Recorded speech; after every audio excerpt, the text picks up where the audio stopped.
अभ्रचेता अभिषिच्यते पुरा सवारिभिर्वारिजपूरितैरथा आनन्दरूपस्य परस्य पात्रधीरानन्दसन्दायि सुशास्त्रकृत्सयत् आनन्दतीर्थेति पदं गुरोदितं बभूव तस्यात्यनुरूपरूपकम् कदाचिदत्रोपययौ यतिः सखा गोविन्दबुद्धेर्बहुशिष्यसंवृतः अमुष्य शिष्या अनुमानशिक्षितास्तदा जिगीषन् गुरुबुद्धिमुद्धताः भिरासु साध्येत्यनुमानमत्र तैः प्रायुज्यताशु प्रतिपक्षभीषणम् अखण्डयद्व्यक्तमखण्डधीरितं सपक्षरक्षः फणिनम् विराडिव अथापि मिथ्याविमतं मतत्वतो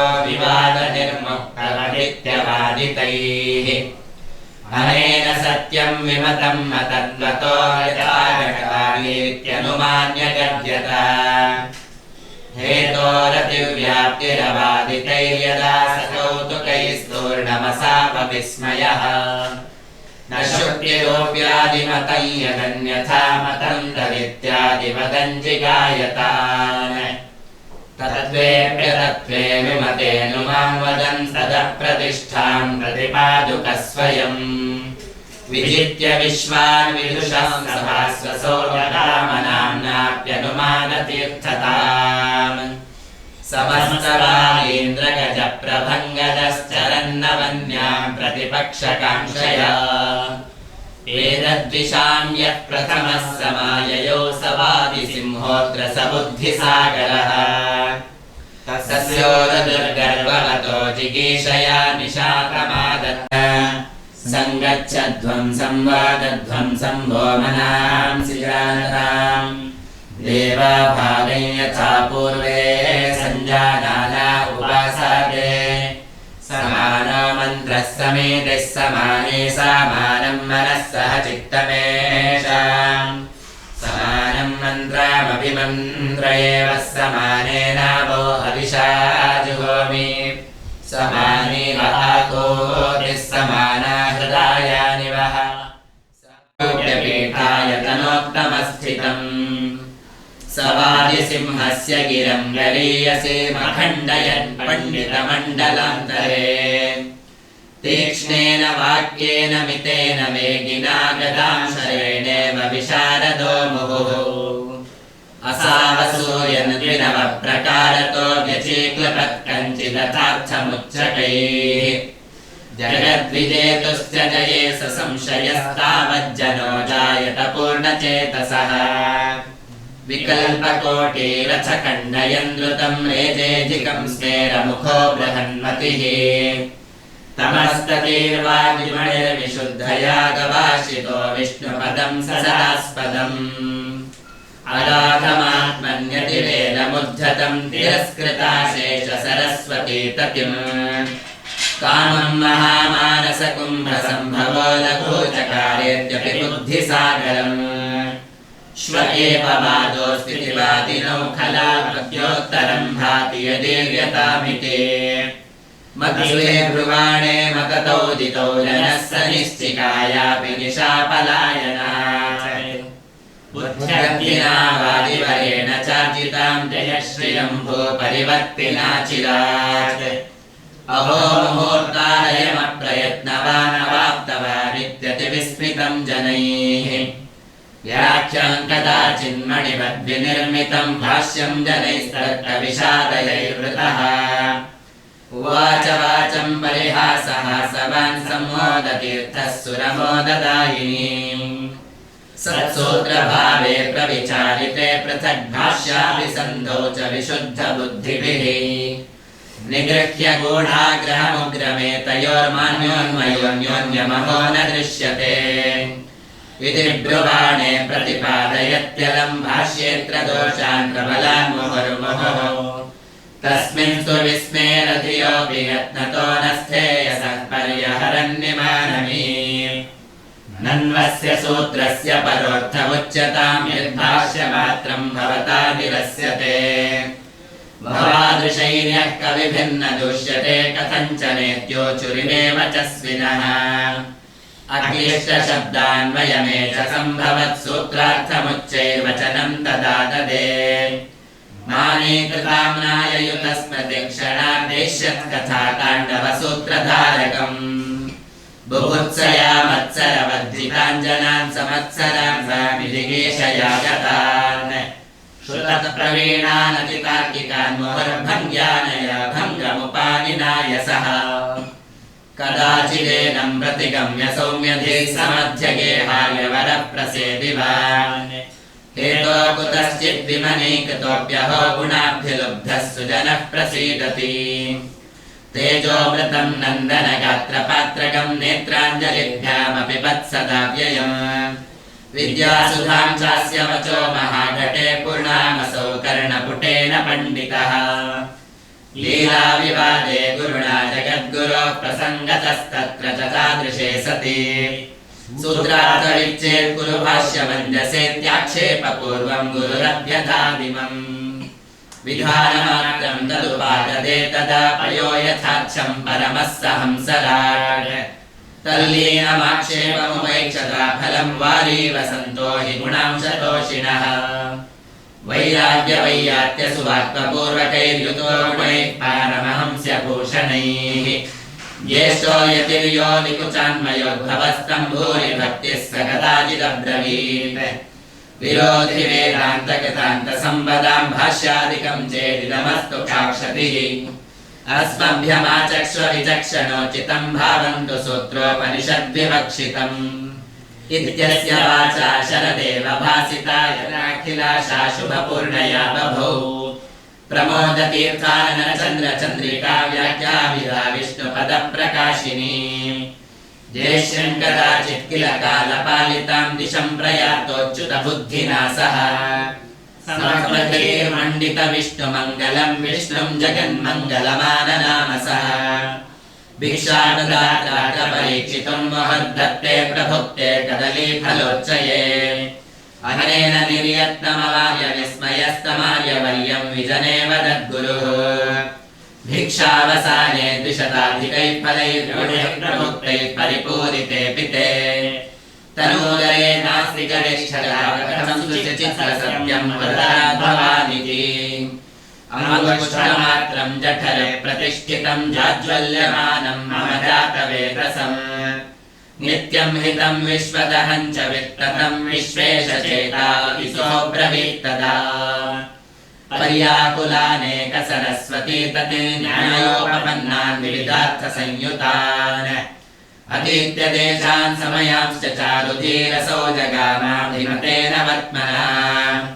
स्वहेरया पाठितपार्थिवव्रजां धीशुद्धिदां केरलभूषणायिताम् पयस्विनीं प्रेक्षपथिद्विजार्चितां ससामिनीमस्मरदत्र चण्डिकाम् ततः क्रमेण प्रचलन्नुपेवान्वन्दतेन्देवरसुन्दरच्छविम् अम्भोजनाभं सबुजङ्गशायिनं श्रीवल्लभं श्रीमदनन्तसत्पुरे वेदान्तसूत्राणि कृतान्तविद्तमो व्याख्यादसौ शिष्यगणाय संसदि विलक्षणं जीवगणाद्गुणानवं ब्रह्माच्युताख्यं प्रतिपादयन्मुहुः अप्रांशुनोत्नोपपदाधिवासजस्सङ्गरो वैरपरायणः पुनः असूययोचैत्रमहानतिक्रमः सूत्रार्थवादो कृतभाष्यकेश्विते वददोत्तरं भाति यदीह कुर्महे भाष्यं गतिर्नास्य हि दण्डवारिता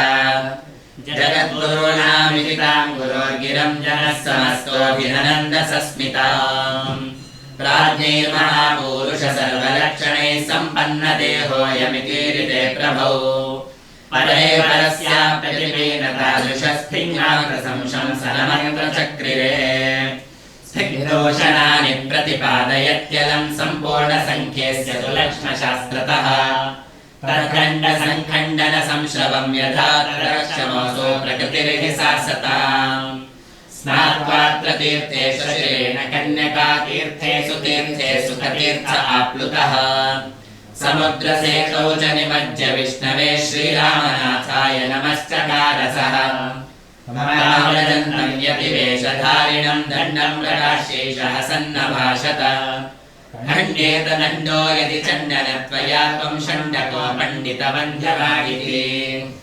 लज्जानदस्वार्थमतार्थयन्न सन्नुपैक्षता ज्योतिजनायकैस्तदा आनन्दयन्तमवदनेन्दुना जगत्तं द्वेष्टिकः प्राज्ञमिहेति वादिभिः या प्रसक्ताः परिषत्सु पूरुषैर्विद्याविदग्धैर्विविधैः समागमे सदासु प्रतिभासुरो विद्यासु विद्याधिपतिर्जिगायताम् अचाल्यमानः स गुरुः स चापलैरसज्जनानामबलीयसामिह उवासमासाश्चतुरो महामनाः सिंहो गुहान्लोपगतः शुनामिव शृङ्गारसिन्धुं सबुजङ्गशायिनं श्रीरङ्गवासं कृतमङ्गलं सता अमन्दधीर्देवममन्दतागतः तमेरकन्यावायुसेवितम् ततो निवृत्तः परमेव पूरुषं प्रणम्य नायायतनेषु सञ्चरन्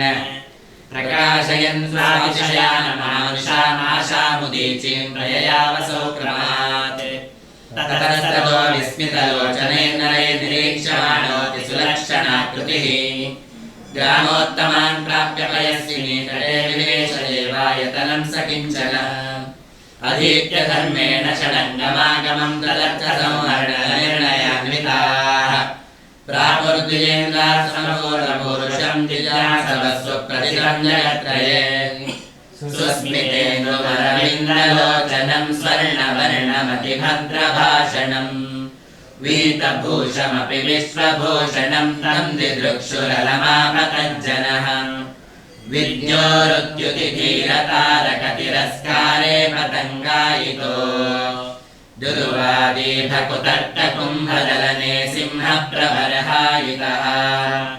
लोलालोककलोकदृक्कुमुदिनी संह्लादनेर्जायितः संसन्मण्डलमण्डनायितमुखस्वानन्दतीर्थो बभौ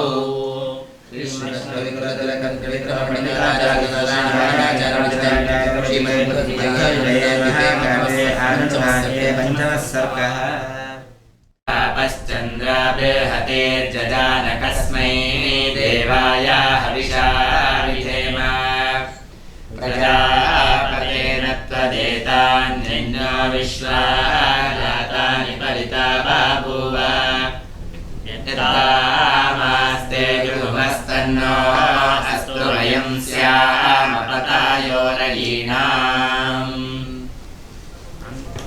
कान्ताय कल्याणगुणैकधाम्ने भगवद्युनाथ प्रतिमप्रभाय नारायणाय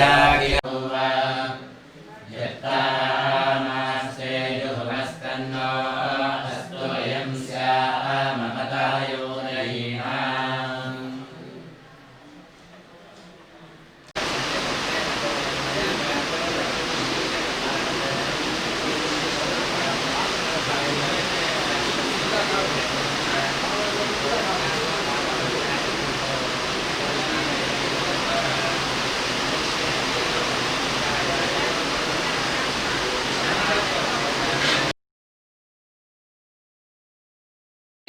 पर्वत पुरोट दुर्गम खरदूषणादिसुजनद्विषो बहून् स निहत्य विश्वभयदं सुदुःसहं नरकं महातममुपानयत्क्रमात् रुचिराशमादिरचिताग्र्यतेजसा प्रियया प्रियो भुवनमान्यया समम्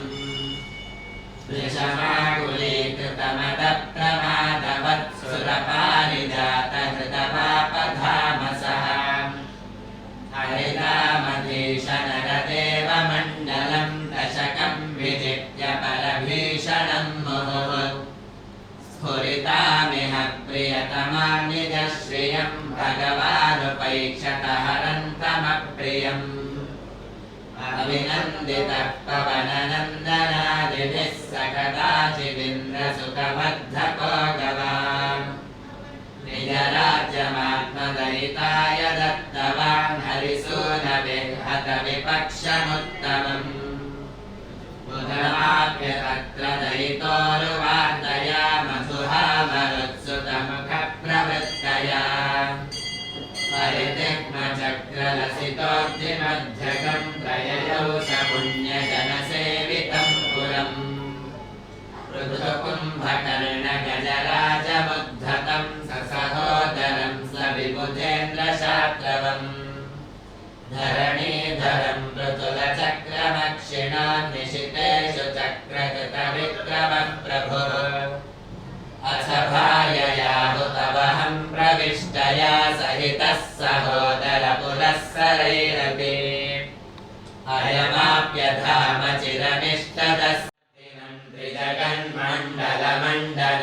विराजितम् इह सत्यवती सुतं हरिं परिपूर्णक्रमतिः समैक्षत निजहृत्कमलेति निर्मले सततं साधु निशामयन्नपि अवलोक्य पुनः पुनर्नवं तमसो विस्मित इत्यचिन्तयत् अगणय्य गुणार्णवो मलः स हि नारायण एष केवलम् विधिना देवानिवतापसोत्तमान् अपि सप्ततया विराजितान् गतसङ्ख्यान् गुणिनो गुणोज्झितान् अभिमन्यु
ಶ್ರೀಗುರುಭ್ಯೋ ನಮಃ. ಹರಿ ಓಂ. ಕೃಷ್ಣಾಯ ವಾಸುದೇವಾಯ ದೇವಕೀ ನಂದನಾಯ ಚ ನಂದಗೋಪಕುಮಾರಾಯ ಗೋವಿಂದಾಯ ನಮೋ ನಮಃ. ಸ್ವಾಂತಸ್ಥಾನಂತಶಯ್ಯಾಯ ಪೂರ್ಣಜ್ಞಾನರಸಾರಣಸೇ ಉತ್ತುಂಗವಾಕ್ತರಂಗಾಯ ಮಧ್ವದುಗ್ಧಾಬ್ಧಯೇ ನಮಃ. ಶ್ರೀಗುರುಭ್ಯೋ ನಮಃ. ನವರಾತ್ರಿಯ ದಿನಗಳ ಬಳಿಕ ಬರುವ ವಿಜಯದಶಮಿ ಪ್ರಾಣದೇವ ಭೂಮಿಗೆ ಇಳಿದು ಬಂದು ನಮಗೆ ದೊಡ್ಡ ಸಂಪತ್ತನ್ನು ಕೊಡುವುದಕ್ಕಾಗಿ ಇಳಿದು ಬಂದ ದಿನ. ಆಚಾರ್ಯ ಮಧ್ವರಾಗಿ ನಮಗೆ ಜ್ಞಾನದಿಂದಲೂ ಚಟುವಟಿಕೆಗಳನ್ನು ನಡೆಸಬೇಕಾದ ರೀತಿ ನೀತಿಗಳಿಂದಲೂ ತುಂಬು ಬದುಕನ್ನು ನಡೆಸುವುದಕ್ಕೆ ಬೇಕಾದ ದೊಡ್ಡ ಸಂಪತ್ತನ್ನು ಕೊಟ್ಟ ಆಚಾರ್ಯರು ಇಲ್ಲೇ ಇದೇ ವಾತಾವರಣದಲ್ಲಿ ಬೆಳೆದು ನಿಂತು ಕೃಷ್ಣನನ್ನು ಪ್ರತಿಷ್ಠಾಪಿಸಿ ಮರೆಯಾಗಿ ನಾನು ಇಲ್ಲೇ ನಿಂತು ನಿಮ್ಮನ್ನು ಉದ್ಧರಿಸ್ತೇನೆ ಅನ್ನುವುದಕ್ಕೋಸ್ಕರ ಇಂದಿಗೂ ನಮ್ಮ ಜೊತೆಗಿದ್ದು ನಮ್ಮನ್ನು ಹರಸುವ ಗುರುಗಳನ್ನು ಬಂದ ದಿನ ಅಂತ ಗುರುತಿಸುವ ನೆಪದಲ್ಲಿ ಆಚಾರ್ಯರ ಪ್ರತೀಕ ಆಚಾರ್ಯರ ಅಕ್ಷರಗಳು ಅಂದರೆ ಅದು ಆಚಾರ್ಯರೇ ಅನ್ನುವ ಪೂರ್ಣ ನಂಬಿಕೆ ಭರವಸೆ ಅವರನ್ನು ಅನುಸರಿಸುವಂತಹ ಮಂದಿಯದ್ದು.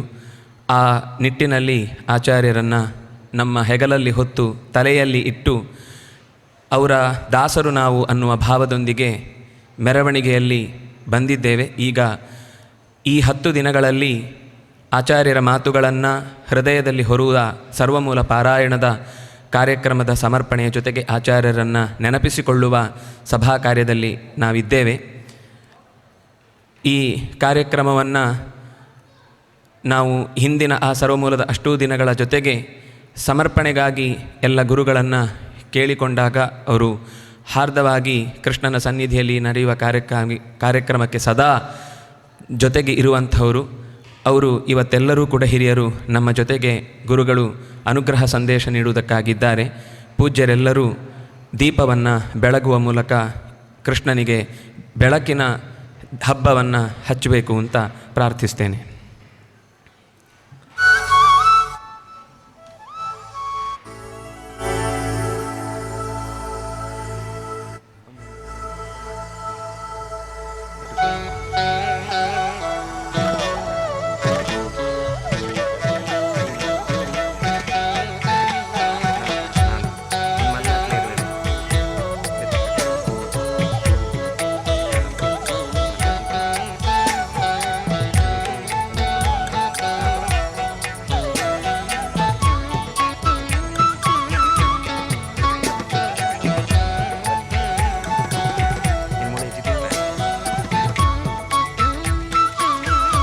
ಉದ್ದೀಪ್ಯ ಸ್ವಜಾತವೇದಃ ಅಪಘ್ನನ್ನಿರತಿಂ ಮಮ ಪಶೂಂಶ್ಚ ಮಹ್ಯಮಾವಹ ಜೀವನಂಚ ದಿಶೋ ದಶ ಜಾತವೇದಸೇ ಸುನವಾಮಸೋ ಮಮ ರಾತೀಯತೋ ನಿದಹಾತಿ ವೇದಃ ಸನಃಪರ್ಷದತಿ ದುರ್ಗಾಣಿ ವಿಶ್ವಾ ನಾವೇವ ಸಿಂಧುಂ ದುರಿತಾತ್ಯಗ್ನಿಃ ಅಗ್ನಿಮೀಳೆ ಪುರೋಹಿತಂ ಯಜ್ಞಸ್ಯ ದೇವಮೃತ್ಯುಜಂ ಹೋತಾರಂ ರತ್ನಧಾತಮಂ ಅಗ್ನಿಃ ಪೂರ್ವೇಭಿರ್ಷಿಭಿರೀಡ್ಯೋ ನೂತನೈರುತ ಸ ದೇವಾಂಗ್ ಏಹ ವಕ್ಷತಿ ಅಗ್ನಿನಾ ರಯಿಮಷ್ಣವತ್ಪೋಷಮೇವ ದಿವೇ ದಿವೇ ಯಶಸಂ ವೀರವತ್ತಮಂ ಅಗ್ನೇಯಂ ಯಜ್ಞಮಧ್ವರಂ ವಿಶ್ವತಃ ಪರಿಭೂರಸಿ ಸ ಇದ್ದೇವೇಷು ಗಚ್ಚತಿ ಅಗ್ನಿರ್ಹೋತ ಕವಿಕ್ರತುಃ ಸತ್ಯಶ್ಚಿತ್ರಶ್ರವಸ್ತಮಃ.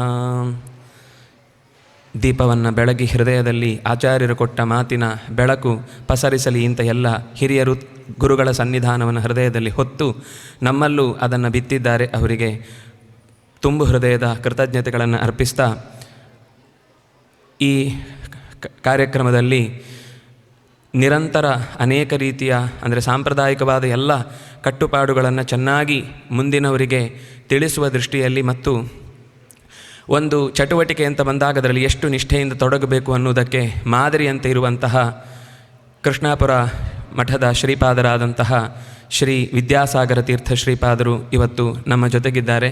ಅವರಿಗೆ ಶ್ರೀ ಮಠದ ಪರವಾಗಿ ಮತ್ತು ನಿಮ್ಮೆಲ್ಲರ ಪರವಾಗಿ ಹಾರ್ದವಾದ ಕೃತಜ್ಞತಾಪೂರ್ವಕವಾದ ಸ್ವಾಗತವನ್ನು ಕೋರ್ತಾ ಇದ್ದೇನೆ.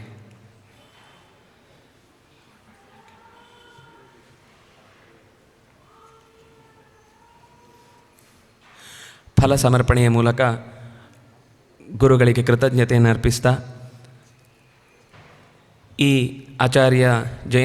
ಆಚಾರ್ಯ ಮಧ್ವರ ಜಯಂತಿಯ ನೆಪದಲ್ಲಿ ನಿರಂತರ ಆಚಾರ್ಯರ ತತ್ವಶಾಸ್ತ್ರವನ್ನೇ ಲೋಕಕ್ಕೆ ನಿರಂತರ ಜ್ಞಾನದ ಮಾತುಗಳ ಮೂಲಕ ಹಂಚುತ್ತಿರುವಂತಹ ಅದಮಾರು ಪರ್ಯಾಯ ಶ್ರೀಪಾದರಾದ ಹಿರಿಯರು ಶ್ರೀ ವಿಶ್ವಪ್ರಿಯ ತೀರ್ಥ ಶ್ರೀಪಾದರು ತಮ್ಮ ಪ್ರತಿಯೊಂದು ಮಾತಿನಲ್ಲೂ ಆಚಾರ್ಯರು ಏನು ಒಂದು ಘಟನೆಯದಗೋಸ್ಕರ ಒಂದು ಪದವನ್ನು ಅಥವಾ ಒಂದು ವಿಷಯವನ್ನು ನಿರೂಪಣೆ ಮಾಡಿದಾಗ ಅದು ನಮಗೆ ಸಂಬಂಧಪಟ್ಟ ಶಬ್ದವಾಗಿ ಹೇಗೆ ಅದು ತೆರೆದುಕೊಳ್ಳುತ್ತೆ ಅನ್ನೋದನ್ನು ಹೇಳುವ ಮೂಲಕ ನಿರಂತರ ಆಚಾರ್ಯರ ಜಯಂತಿಯನ್ನು ಅನುಷ್ಠಾನದ ಮೂಲಕವೂ ಮಾತಿನ ಮೂಲಕವೂ ನಡೆಸ್ತಾ ನಮ್ಮನ್ನು ಹರಸ್ತಾ ಇದ್ದಾರೆ. ಅವರಿಗೆ ಎಲ್ಲರ ಪರವಾಗಿ ನಾನು ಮತ್ತೊಮ್ಮೆ ಹೃತ್ಪೂರ್ವಕವಾದ ಕೃತಜ್ಞತಾಪೂರ್ವಕವಾದ ಸ್ವಾಗತವನ್ನು ಕೋರ್ತಾ ಇದ್ದೇನೆ.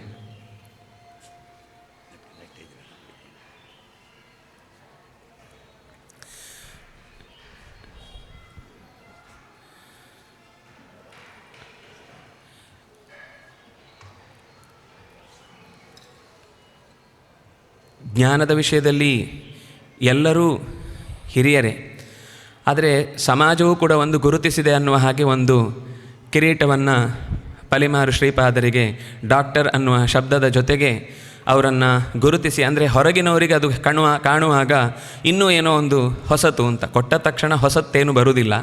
ಆದರೆ ಇರುವುದನ್ನು ಗುರುತಿಸಿದ್ರು ಅನ್ನೋದಕ್ಕೆ ಅವರ ಹಿಂದಿನ ಪರ್ಯಾಯದಲ್ಲಿ ಕೃಷ್ಣನಿಗೆ ಸಮರ್ಪಿಸಿದ ಗೋಪುರ ಇರಬಹುದು, ಲಕ್ಷ ತುಳಸಿ ಅರ್ಚನೆ ನಿತ್ಯದಲ್ಲಿ ಸಲ್ಲಿಸಿದ ಸೇವೆ ಇರಬಹುದು, 24 ಗಂಟೆ ಬಿಡದೆ ಧ್ವನಿ ಅನ್ನೋದು ಉಡುಗದಂತೆ ಕೃಷ್ಣನ ನಾಮಸ್ಮರಣೆ ನಡೆಸಿದ ವಾತಾವರಣ ಇರಬಹುದು. ಈ ಎಲ್ಲದರಿಂದಲೂ ಕೂಡ ಕೃಷ್ಣನನ್ನು ಇನ್ನಷ್ಟು ಹೃದಯದಲ್ಲಿ ಕೂಡಿಸಿ ನಿಜವಾಗಿಯೂ ಕೂಡ ಸುವರ್ಣದ ಗೋಪುರವನ್ನು ನಮಗೆ ಕಟ್ಟಿಕೊಟ್ಟಂತಹ ಪಲಿಮಾರು ಶ್ರೀಪಾದರು, ಶ್ರೀ ವಿದ್ಯಾಧೀಶ ತೀರ್ಥ ಶ್ರೀಪಾದರು ಅವರು ಇವತ್ತು ನಮ್ಮ ಜೊತೆಗಿದ್ದಾರೆ. ಅವರಿಗೆ ಕೃತಜ್ಞತಾಪೂರ್ವಕವಾದ ತುಂಬ ಹೃದಯದ ಸ್ವಾಗತವನ್ನು ಕೋರ್ತಾ ಇದ್ದೇನೆ.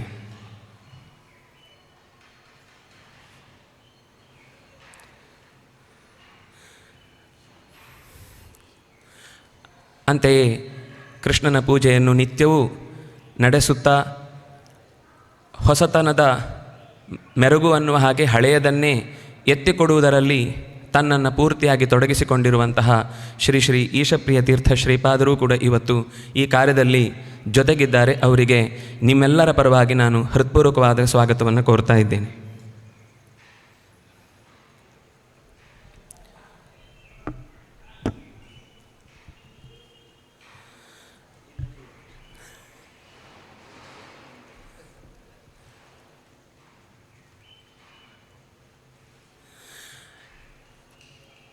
ಅಕ್ಷರದ ಮೂಲಕ, ಪಾರಾಯಣದ ಮೂಲಕ 10 ದಿವಸ ನಡೆಸಿದ ಆಚಾರ್ಯರ ಮಾತುಗಳ ಸಮರ್ಪಣೆಯನ್ನು ಗುರುಗಳ ಮುಖೇನ ಅವರ ಮಾತನ್ನು ಕೇಳಿ ಅದು ಪೂರ್ಣ ರೀತಿಯಲ್ಲಿ ಅನುಸಂಧಾನಕ್ಕೆ ಬರುವ ರೀತಿಯಲ್ಲಿ ಈ ಸಮರ್ಪಣೆಯ ಸಂದೇಶವನ್ನು ಕೃಷ್ಣಾಪುರ ಮಠದ ಶ್ರೀಪಾದರಾದಂತಹ ಶ್ರೀ ಶ್ರೀ ವಿದ್ಯಾಸಾಗರ ತೀರ್ಥ ಶ್ರೀಪಾದರು ಅನುಗ್ರಹ ವಚನದ ಮೂಲಕ ನಮ್ಮನ್ನು ಹರಸಬೇಕು ಅಂತ ಕೇಳಿಕೊಳ್ತೇನೆ.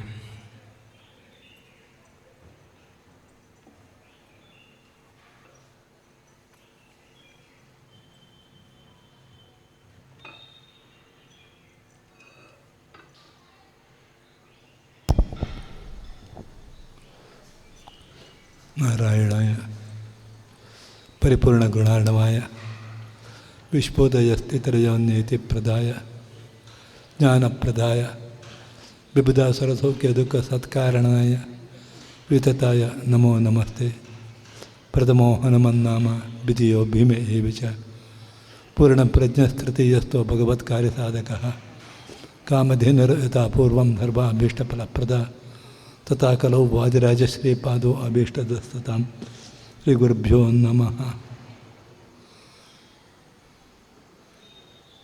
ನಮ್ಮ ಉಡುಪಿಯಲ್ಲಿ ನಡೆಯುವ ಉತ್ಸವಗಳಲ್ಲಿ ಈ ನವರಾತ್ರಿ ಉತ್ಸವ, ಇದಕ್ಕೊಂದು ವೈಶಿಷ್ಟ್ಯ ಇದೆ.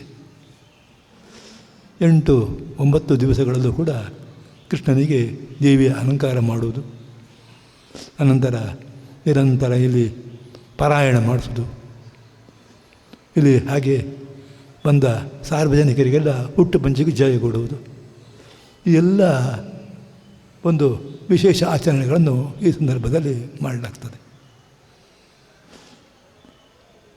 ದೇವಿಯ ಆರಾಧನೆಯ ಜೊತೆಗೆ ನಮ್ಮ ಗುರುಗಳಾದಂತಹ ಆನಂದ ತೀರ್ಥ ಅವರ ಒಂದು ಜಯಂತಿಯ ಆಚರಣೆ ಕೂಡ ನಡೆಯುತ್ತದೆ. ಅದಕ್ಕೆ ಪೂರಕವಾದಂತಹ ವಾತಾವರಣವನ್ನು ಹಿಂದಿನವರು ಮಾಡಿಕೊಂಡು ಬರ್ತಾಯಿದ್ರು. ಆ ಒಂದು ಕರ್ಮೂಲ ಗ್ರಂಥಗಳ ಪಾರಾಯಣ, ಹಾಗೆ ನಮ್ಮ ಇನ್ನು ಬೇರೆ ಸಮಯದಲ್ಲಾಗುವಾಗ ಸಾಂಸ್ಕೃತಿಕ ಕಾರ್ಯಕ್ರಮಗಳನ್ನು ಕೂಡ ಈ ಸಮಯದಲ್ಲಿ 9 ದಿವಸಗಳ ಕಾಲ ಇಟ್ಕೊಂಡು ಬರ್ತಾಯಿದ್ರು.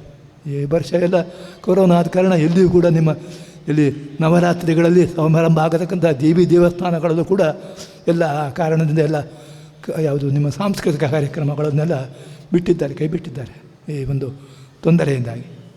ಆದರೂ ಎಲ್ಲ ಒಂದು ವೈಭವಪೂರ್ಣವಾಗಿ ಈ ಒಂದು ಉತ್ಸವವನ್ನು ಆಚರಣೆ ಮಾಡ್ತಾಯಿದ್ದರು ಕೃಷ್ಣದೇವರ ಮಠದಲ್ಲಿ. ಮುಖ್ಯವಾಗಿ ನಾವು ಈ ಸಂದರ್ಭದಲ್ಲಿ ಹೇಳಿಕೆ ಬಯಸ್ತೇನೆ, ಮಧ್ವಾಚಾರ್ಯರನ್ನು ನಾವು ಆರಾಧನೆ ಮಾಡಬೇಕು. ಯಾವ ಕಾರಣದಿಂದ? ನಮಗೆ ಗುರುಗಳಾಗಿದ್ದಾರೆ ಎಂಬ ಒಂದು ಕಾರಣ ಇದ್ದ ಹಾಗೆ ಅದಕ್ಕಿಂತಲೂ ಹೆಚ್ಚು ನಮಗೆ ಪರಮಾತ್ಮನ ಒಂದು ಅನುಗ್ರಹ ದೊರಕುವಂತೆ ಬೇಕಾದಂತಹ ಒಂದು ಮಾರ್ಗವನ್ನು ನಮಗೆ ಅವರು ತೋರಿಸಿದ್ದಾರೆ. ಪ್ರಪಂಚದ ಎಲ್ಲಿಯೂ ಕೂಡ ಯಾವುದು ಕತ್ತಲು, ಅಜ್ಞಾನ ಅದು ಕತ್ತಲು ಅಂತ ಹೇಳೋದು ನಮ್ಮ ಅಜ್ಞಾನವನ್ನು ತೋರಿಸ್ತದೆ ಅಂತ ಅರ್ಥ. ನಮಗೆ ಪ್ರಾಪಂಚಿಕವಾಗಿ ನಾವು ಹೆಚ್ಚು ತಿಳಿದರೂ ಕೂಡ ದೇವರ ಬಗ್ಗೆ ನಾವು ತಿಳಿದದ್ದು ಬಹಳ ಕಡಿಮೆ. ದೇವರ ಬಗ್ಗೆ ನಮಗೆ ಯಾವಾಗಲೂ ಕೂಡ ನಮ್ಮ ಮನಸ್ಸಿನಲ್ಲಿ ನಮಗೆ ಅಜ್ಞಾನವೇ ಇದೆ. ಈ ಅಜ್ಞಾನವನ್ನು ತೊಲಗಲಿಕ್ಕೆ ಬೇಕಾದಂತಹ ಒಂದು ತತ್ವಜ್ಞಾನವನ್ನು ನಮಗೆ ನೀಡಿದವರು, ಆ ದೀಪವನ್ನು ನೀಡಿದವರು ಮಧ್ವಾಚಾರ್ಯರು. ಈ ರಾತ್ರಿ ಸಂದರ್ಭದಲ್ಲಿ, ಈ ಒಂದು ರಾತ್ರಿ ಹಬ್ಬಗಳ ಸಂದರ್ಭದಲ್ಲಿ ಅವರ ಒಂದು ಪ್ರಜ್ಞೆ, ಅವರ ಒಂದು ಸಹಕಾರ, ಆ ಮಾರ್ಗದಲ್ಲಿ ನಡೆಯುವವರಿಗೆ ಈ ತತ್ವಜ್ಞಾನದ ಬೆಳಕು ಬೇಕಾಗತ್ತೆ ಎಂಬ ಉದ್ದೇಶದಿಂದ ನಾವು ಅವರ ಒಂದು ಆಚರಣೆ ಯಾವುದನ್ನು ಜಯಂತಿಯನ್ನು ಆಚರಣೆ ಮಾಡ್ತೇವೆ. ಅದಕ್ಕೂ ಬೇಕಾದಂತಹ ಒಂದು ಮಾರ್ಗವನ್ನು ಅನುಸರಿಸಿ, ಅಂದರೆ ಯಾವ ರೀತಿ ಮಾಡಿದರೆ ಅದು ಅವರಿಗೆ ಒಪ್ಪುತ್ತದೆ. ನಾವು ಮುಖ್ಯವಾಗಿ ಮಧ್ವಾಚಾರ್ಯರ ಅವತಾರ ಆದದ್ದೇ ತತ್ವಜ್ಞಾನವನ್ನು ಲೋಕದಲ್ಲಿ ನೀಡಲಿಕ್ಕೋಸ್ಕರ. ಆದ ಕಾರಣ ಅದಕ್ಕೆ ಪೂರಕವಾದಂತಹ, ತತ್ವಜ್ಞಾನಕ್ಕೆ ಪೂರಕವಾದಂತಹ ಯಾವುದು ಶಾಸ್ತ್ರಗಳನ್ನು ಅಭ್ಯಾನ ಮಾಡುವುದು, ಅದನ್ನು ನಾವು ಪ್ರವಚನ ಮಾಡುವುದು, ಈ ರೀತಿ ಮಾಡಿದರೆ ಖಂಡಿತವಾಗಿ ಆ ಮಧ್ವ ಜಯಂತಿಯ ಆಚರಣೆ ಅರ್ಥಪೂರ್ಣವಾಗಿ ಆಗುತ್ತೆ ಅಂಥೇಳಿ ನನಗೆ ಕಾಣ್ತದೆ. ದೇವರ ಬಗ್ಗೆ ಎಷ್ಟು ಹೆಚ್ಚು ತಿಳ್ಕೊಳ್ತಾವ ಅಷ್ಟು ಹೆಚ್ಚು ವಾಯುದೇವರ ಸನ್ನಿಧಾನ ನಮ್ಮಲ್ಲಿ ಬರ್ತದೆ, ಪ್ರಾಣದೇವರ ಸನ್ನಿಧಾನ ನಮ್ಮಲ್ಲಿ ಬರ್ತದೆ. ಐತರೇಯ ಉಪನಿಷತ್ತು ಹೇಳ್ತದೆ, ಪ್ರಣೀತ ಪ್ರಾತಾಯತೀಂ ಪ್ರಾತರ ಭವತು ಅಂತ ಹೇಳಿ ಐತರೇಯ ಉಪನಿಷತ್ತು ಯಾರು ಹೆಚ್ಚು ಪ್ರವಚನ ಮಾಡ್ತಾರೋ, ಯಾರು ಹೆಚ್ಚು ದೇವರನ್ನು ಹೆಚ್ಚು ತಿಳ್ಕೊಳ್ತಾರೋ ಅವರಲ್ಲಿ ದೇವರ ಸನ್ನಿಧಾನ, ಪ್ರಾಣದೇವರ ಸನ್ನಿಧಾನ ಕೂಡ ಬರ್ತದೆ ಅಂತ ಹೇಳಿ ಹೇಳ್ತಾ ಇದೆ. ಆದ ಕಾರಣ ಆ ಒಂದು ಗುರುಗಳ ಸನ್ನಿಧಾನ ನಮ್ಮಲ್ಲಿ ಬೇಕು. ದೇವರ ಸನ್ನಿಧಾನ ಬರಲಿಕ್ಕೋಸ್ಕರ ಗುರುಗಳ ಒಂದು ಸನ್ನಿಧಾನ ನಮ್ಮಲ್ಲಿ ಅವಶ್ಯ ಇದೆ. ಆ ದೇವರ ಅನುಗ್ರಹ ಆಗಬೇಕಾದ್ರೆ ದೇವರ ವಿಶೇಷ ಸಂವಿಧಾನ ನಮ್ಮಲ್ಲಿ ಇರಬೇಕಾಗತ್ತೆ. ಅದಕ್ಕೆ ಪೂರಕವಾಗಿ ನಾವು ಬೇಕಾದಂತಹ ಒಂದು ಆಚರಣೆಗಳನ್ನು ನಾವೆಲ್ಲರೂ ರೂಢಿಸಿಕೊಳ್ಬೇಕು. ಅದಕ್ಕೆ ನಮಗೆ ತತ್ವಜ್ಞಾನದ ಮೇಲೆ ಒಲವು ಇರಬೇಕು. ತತ್ವಜ್ಞಾನವನ್ನು ನಾವು ಹೆಚ್ಚು ತಿಳ್ಕೊಳ್ಬೇಕು, ಪ್ರೀತಿಸಬೇಕು. ಅದನ್ನು ಹೆಚ್ಚು ನಾವು ಅದಕ್ಕೆ ಪರಿಶ್ರಮ ಪಡಬೇಕು. ತಿಳ್ಕೊಳ್ಳಿಕ್ಕೆ, ಕೇಳಲಿಕ್ಕೆ, ಮತ್ತು ಕೇಳಬೇಕು, ಗಟ್ಟಿ ಮಾಡಿಕೊಳ್ಬೇಕು. ಹಾಗಾದರೆ ಮಾತ್ರ ನಮ್ಮ ಒಂದು ಯಾವುದು ತತ್ವಜ್ಞಾನದ ಒಲವು ದೇವರಿಗೆ ಪ್ರಿಯ ಆಗ್ತದೆ. ನಾವು ಪಟ್ಟಂತಹ ಪರಿಶ್ರಮ ಸಫಲ ಆಗ್ತದೆ. ದೇವರ ವಿಶೇಷ ಸನ್ನಿಧಾನ ನಮ್ಮಲ್ಲಿ ಬರ್ತದೆ. ದೇವರ ಒಂದು ಅನುಗ್ರಹ ಬಂತು ಅಂತಾದರೆ ಎಲ್ಲ ಕಷ್ಟಗಳು ನಮ್ಮ ತೊಲಗಿ ಹೋಗ್ತದೆ. ಅದಕ್ಕೆ ಬೇಕಾದಂತಹ ಮಾರ್ಗವನ್ನು ನಮಗೆ ನೀಡಿದವರು ಮಧ್ವಾಚಾರ್ಯರು. ಈ ಒಂದು ಕಷ್ಟ ಕಾಲದಲ್ಲೂ ಕೂಡ ನಮ್ಮ ಒಂದು ಯಾವುದು ಎಲ್ಲ ತಾಪತ್ರಯಗಳು ತೊಲಗಲಿಕ್ಕೂ ಕೂಡ ಬೇಕಾದಂತಹ ಮಾರ್ಗವನ್ನು ಸಮರ್ಥವಾಗಿ ಯಾರು ನಮಗೆ ನೀಡಿದವರು ಮಧ್ವಾಚಾರ್ಯರಾದ ಪ್ರಯುಕ್ತ ನಾವು ಅವರನ್ನು ವಿಶೇಷವಾಗಿ ಸ್ಮರಣೆ ಮಾಡೋಣ. ಅವರಿಗೆ ಪ್ರಿಯವಾದಂತಹ ತತ್ವಜ್ಞಾನದಲ್ಲಿ ನಾವು ಹೆಚ್ಚಾಗಿ ಒಲವು ತೋರಿಸೋಣ. ಎಲ್ಲಿ ಹಿರಿಯರಿದ್ದಾರೆ ಅವರನ್ನು ಸೇವಾ ಮಾಡಿ ಅವರಿಂದ ಹೆಚ್ಚೆಚ್ಚು ತಿಳಿಯೋಣ. ಆಮೇಲೆ ಆ ರೀತಿಯಾಗಿ ದೇವರ ಆರಾಧನೆ ಮಾಡೋಣ. ಹಾಗೆ ದೇವರನ್ನು ಬಳಸಿಕೊಳ್ಳೋಣ. ಹಾಗೆ ಮಾಡಿದರೆ ನಮ್ಮ ಜನ್ಮ ಪಾವನ ಆಗುತ್ತೆ. ನಾವು ಮನುಷ್ಯರಾಗಿ ಹುಟ್ಟಿದ್ದಕ್ಕೆ ಸಾರ್ಥಕ ಆಗುತ್ತೆ. ಮನುಷ್ಯರಾಗಿ ಹುಟ್ಟಿ ನಾವು ತತ್ವಜ್ಞಾನ ಪಡೆಯದೇ ಇದ್ದರೆ ನಮ್ಮ ಜನ್ಮ ವ್ಯರ್ಥ. ಯಾಕೆ? ಮನುಷ್ಯನಿಗೆ ಇರುವುದು ಸಾಮರ್ಥ್ಯ ಯಾವುದು? ತತ್ವಜ್ಞಾನ ಸಂಪಾದನೆ ಸಾಮರ್ಥ್ಯ. ಬೇರೆ ಅನೇಕ ಯಾವುದು ಜನ್ಮಗಳಿದ್ದರೂ ಕೂಡ ಯಾವ ಜನ್ಮದಲ್ಲೂ ಕೂಡ ಈ ವಿಶಿಷ್ಟವಾದಂಥ ತತ್ವಜ್ಞಾನ ಅಂದರೆ ದೇವರ ಅನುಗ್ರಹಕ್ಕೆ ಕಾರಣವಾದಂತಹ ತತ್ವಜ್ಞಾನ ಪಡೆಯೋದಕ್ಕೆ ಒಂದು ಪೂರಕವಾದಂತಹ ಅಂಶಗಳು ಇರುವುದಿಲ್ಲ. ಈ ಮನುಷ್ಯ ಜನ್ಮದಲ್ಲಿ ಮಾತ್ರ ನಮಗೆ ಆ ದೇವರನ್ನು ತಿಳ್ಕೊಳ್ಳಿಕ್ಕಾಗತ್ತೆ ಮತ್ತು ಅದನ್ನು ನಮ್ಮ ದೇವರ ಅನುಗ್ರಹ ಸಂಪಾದನೆ ಮಾಡಲಿಕ್ಕಾಗತ್ತೆ. ಆದ ಕಾರಣ ಈ ಪಾವನ ಜನ್ಮ ನಮ್ಮ ಅನೇಕ ಒಂದು ಜನ್ಮಗಳ ಒಂದು ಸುಕೃತದಿಂದ ಬಂದಂತಹ ಈ ಒಂದು ಮಾನುಷ್ಯ ಜನ್ಮ ಬಂದಾಗ ಅದನ್ನು ನಾವು ಹಾನಿ ಮಾಡಿಕೊಳ್ಬಾರ್ದು. ಖಂಡಿತವಾಗಿ ಅದನ್ನು ಸಫಲ ಮಾಡೋ ನಿಟ್ಟಿನಲ್ಲಿ ನಾವು ಇನ್ನೊಂದು ಸರ್ತಿ ಮನುಷ್ಯರಾಗಿ ಹುಟ್ಟಿ ಈ ಸಾಧನೆಯನ್ನು ಮುಂದುವರಿಸುವವರೆಗಾದರೂ ಆಗಬೇಕು. ಅಷ್ಟರವರೆಗಾದರೂ ನಾವು ಮಾಡ್ಕೊಳ್ಬೇಕು. ಅಷ್ಟಕ್ಕಿಂತಲೂ ಕಮ್ಮಿ ಆದರೆ ನಾವು ನಮ್ಮ ಮನುಷ್ಯ ಜನ್ಮ ಹಾಳಾಯಿತು ಅಂತಲೇ ಅರ್ಥ. ಹಾಗಾಗಬಾರ್ದು ಅಂತಾದರೆ ಖಂಡಿತವಾಗಿ ನಾವು ಆ ಗುರುಗಳ ಒಂದು ಮಾರ್ಗದರ್ಶನದಲ್ಲಿ ಮುಂದುವರಿಬೇಕು. ದೇವರ ಅನುಗ್ರಹ ಸಂಪಾದನೆ ಮಾಡಿಕೊಳ್ಬೇಕು. ಈ ಜನ್ಮದಲ್ಲಿ ಅಲ್ಲಿದ್ದರೂ ಕೂಡ ಇನ್ನು ಮುಂದಿನ ಜನ್ಮದಲ್ಲಿ ನಮ್ಮ ಒಂದು ಪ್ರಯತ್ನ ಸಫಲ ಆಗಬಾಗಂತಹ ನಾವು ಪ್ರಯತ್ನವನ್ನು ಈ ಜನ್ಮದಲ್ಲಿ ಮಾಡಬೇಕಾಗತ್ತೆ ಅಂಥದ್ದಾಗ ಆ ನಿಟ್ಟಿನಲ್ಲಿ ಅಧಿಕಾರಿಗಳೆಲ್ಲ ಆಲೋಚನೆ ಮಾಡಬೇಕು. ಬರೀ ಒಂದು ಇಲ್ಲಿಗೋಸ್ಕರ ಪ್ರಪಂಚಕ್ಕೋಸ್ಕರ ಮಾತ್ರ ಬದುಕುವುದು ನಮ್ಮ ಬದುಕಲ್ಲ. ನಮಗೆ ಇನ್ನು ಮುಂದಿನ ಒಂದು ಇದು ಕೂಡ ಇದೆ. ಯಾಕೆ? ಜೀವ ಶಾಶ್ವತ. ಈ ಜೀವ ಶಾಶ್ವತ ಆದ ಪ್ರಯುಕ್ತ ಇನ್ನು ಮುಂದಿನ ಬದುಕು ಇರುವ ಪ್ರಯುಕ್ತ ಅದಕ್ಕೆ ಬೇಕಾದಂತಹ ಒಂದು ಯಾವುದು ಇದನ್ನು ನಾವು ನಿತ್ಯ ಮಾಡದೇ ಹೋದರೆ ಕಡೆ ಗಳಿಗೆಯಲ್ಲಿ ಅದನ್ನು ಮಾಡ್ಕೊಳ್ಳಿಕ್ಕೆ ಆಗುವುದಿಲ್ಲ. ಆದ ಕಾರಣ ನಮ್ಮ ನಿತ್ಯ ಜೀವನದಲ್ಲಿ ಸ್ವಲ್ಪ ಸಮಯ ನಾವು ಎಷ್ಟು ನಾವು ನೋಡ್ತೇವೆ ಬೇರೆ ವಿಷಯಗಳದೆಲ್ಲ ನಾವು ಸಮಯ ಮೀಸಲಿಟ್ಟಾಗೆ ಈ ತತ್ವಜ್ಞಾನಕ್ಕೋಸ್ಕರ ಸ್ವಲ್ಪ ಸಮಯವನ್ನು ಮೀಸಲಿಡಬೇಕು, ಅದನ್ನು ಸಂಪಾದನೆ ಮಾಡಬೇಕು ಅಂತ ಹೇಳಿ ಆ ಒಂದು ವಿಷಯವನ್ನು ನಾನು ನಮ್ಮ ಯುವ ಜನತೆಗೆ, ಮುಖ್ಯವಾಗಿ ನಮ್ಮ ಒಂದು ಇವರಿಗೆ ಯಾರು ಯುವ ಜನಾಂಗಕ್ಕೆ ಹೇಳ್ತಾ ನನ್ನ ಈ ಸಂದೇಶ ಆ ಮಧ್ವಾಚಾರ್ಯರ ಬಂದು ಯಾವ ಉದ್ದೇಶಕ್ಕೋಸ್ಕರ ಅವರ ಅವತಾರವಾಗಿದೆ ಅದನ್ನು ತಿಳ್ಕೊಂಡು ಆ ಉದ್ದೇಶದಲ್ಲಿ ನಾವು ಪ್ರವೃತ್ತಿ ಮಾಡಿದರೆ ಖಂಡಿತವಾಗಿ ಆಚಾರ್ಯರ ಅನುಗ್ರಹ ಸಂಪಾದನೆ ಮಾಡಲಿಕ್ಕೆ ಸಾಧ್ಯ ಇದೆ. ಅದಕ್ಕೆ ಬೇಕಾದಂತಹ ಒಂದು ವಾತಾವರಣವನ್ನು ಪರ್ಯಾಯ ಶ್ರೀಗಳು ಅವರು ಮಾಡಿಸಿಕೊಡ್ತಾ ಇದ್ದಾರೆ. ಇಲ್ಲಿ ಯಾವಾಗಲೂ ಕೂಡ ಎಂಥದ್ದು ಯಾವುದು ಪ್ರವಚನ ಜ್ಞಾನಸತ್ರ ನಡೆಸ್ತಾ ಇರ್ತಾರೆ. ಈ ಕೊರೋನಾದಂತಹ ಗಲಾಟೆ ಸಮಯದಲ್ಲೂ ಕೂಡ ಆನ್ಲೈನ್ನ ಮುಖಾಂತರ ನಿರಂತರವಾಗಿ ಆ ಮಧ್ವಾಚಾರ್ಯರ ಒಂದು ಯಾವುದು ತತ್ವಜ್ಞಾನವನ್ನು ಎಲ್ಲ ಇವರಿಗೆ ಎಂಥದ್ದು ಜಿಜ್ಞಾಸುಗಳಿಗೆ ತಲುಪಿಸುವಂತಹ ವ್ಯವಸ್ಥೆಯನ್ನು ಪರ್ಯಾಯ ಶ್ರೀಗಳವರು ಮಾಡಿದ್ದಾರೆ. ಅದು ಮಧ್ವಾಚಾರ್ಯರಿಗೆ ಪ್ರಿಯವಾದಂಥ ಕೆಲಸ. ಈ ತತ್ವಜ್ಞಾನ ಸುದ್ದಿ ನಿರಂತರವಾಗಿ ಹರಿತಾ ಇರಲಿ, ಅದು ಆಚಾರ್ಯರಿಗೆ ಬೇಕಾದಂತಹ ಒಂದು ಕೆಲಸ, ಆಚಾರ್ಯರ ಕ್ಷೇತ್ರದಲ್ಲಿ ಆಗಬೇಕಾದಂಥ ಕೆಲಸ. ಆ ಒಂದು ಕೆಲಸ ಆಗ್ತಾ ಇರಲಿ, ನೀವೆಲ್ಲರೂ ಕೂಡ ಅದರಲ್ಲಿ ಅಂಥದ್ದು ಭಾಗವಹಿಸಿ ಪಾವನರಾಗಿ ಅಂತೇಳಿ ಹೇಳಿಕೊಂಡು ಈ ಒಂದು ಸಂದರ್ಭದಲ್ಲಿ ಬಂದಂತಹ ನಿಮಗೆಲ್ಲರಿಗೂ ಕೂಡ ಆಚಾರ್ಯರ ಅಂತರ್ಯಾಭ್ಯದಂತಹ ವೇದವ್ಯಾಸ ದೇವರು, ಕೃಷ್ಣದೇವರು ಅನುಗ್ರಹ ಮಾಡಲಿ ಅಂತೇಳಿ ಹಾರೈಸಿ ನನ್ನೆರಡು ಮಾತನ್ನು ನಾನು ಮುಗಿಸ್ತೇನೆ.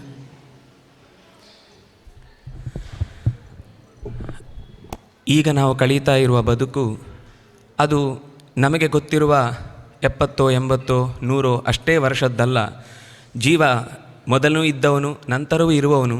ಹಾಗಾಗಿ ನಾವು ಹಿಂದಿನವರು ಇದ್ದದ್ದನ್ನು ಇಲ್ಲಿಯ ತನಕ ಜಾರಿಸಿಕೊಂಡು ಬಂದದ್ರಿಂದ ನಾವು ಮುಂದಿನ ಪೀಳಿಗೆಗೂ ಅದನ್ನು ಹಂಚಬೇಕಾದದ್ದು ನಮ್ಮ ನಿತ್ಯ ಕರ್ತವ್ಯ ಅನ್ನುವ ಆಚಾರ್ಯರ ಸಂದೇಶವನ್ನು ಮಾರ್ಮಿಕವಾಗಿ ತಿಳಿಸಿಕೊಟ್ಟಂತಹ ಶ್ರೀಪಾದರಿಗೆ ಕೃತಜ್ಞತಾಪೂರ್ವಕವಾದ ಮತ್ತೊಮ್ಮೆ ನಮನಗಳನ್ನು ತಿಳಿಸ್ತೇನೆ.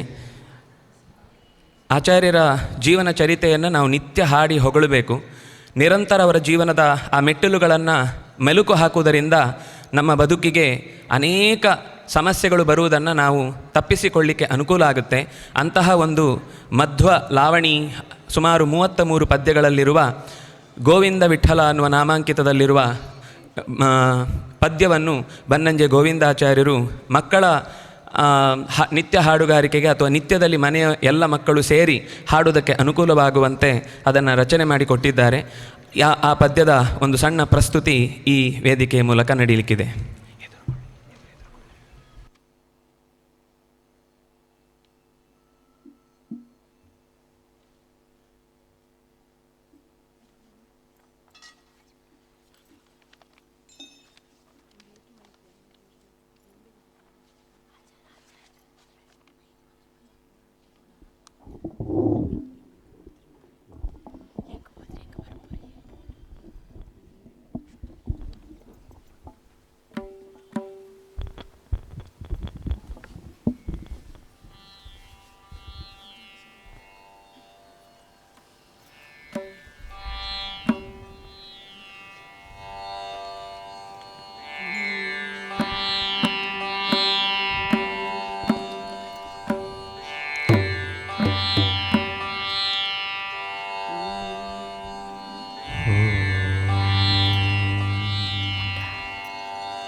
आनन्दतीर्थगुरुभ्यो नमः.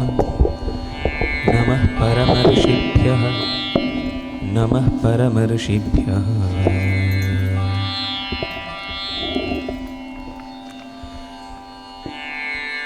ಕೇಳಿರಿ ಕೇಳಿರಿ ಚಂದದ ಕಥೆಯ, ಉಡುಪಿಯ ಕೃಷ್ಣನ ತಂದನ ಕಥೆಯ.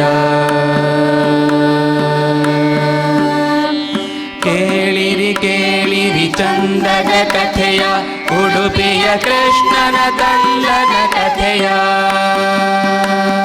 ಕೊಡಬೇಡಿ ಕೊಡಬೇಡಿ ಒಂದು ಚಿಕಾಸು, ಹಾಳು ಮಾಡದಿರಿ ಬಾಳಿನೊಂದು ತಾಸು. ಹಾಳು ಮಾಡದಿರಿ ಬಾಳಿನೊಂದು ತಾಸು. ದೇವರ ಆಣತಿ ತಲೆಯಲ್ಲಿ ಹೊತ್ತು, ಅಂಜಲೆಯುದರದಿ ಪುಟ್ಟಿತು ಕೂಸು. ಬಾಲದ ಬೆಂಕಿಯ ರಿಂಗಣದಿಂದ ಲಂಕಾಪಟ್ಟಣ ಸುಟ್ಟಿತು ಕೂಸು.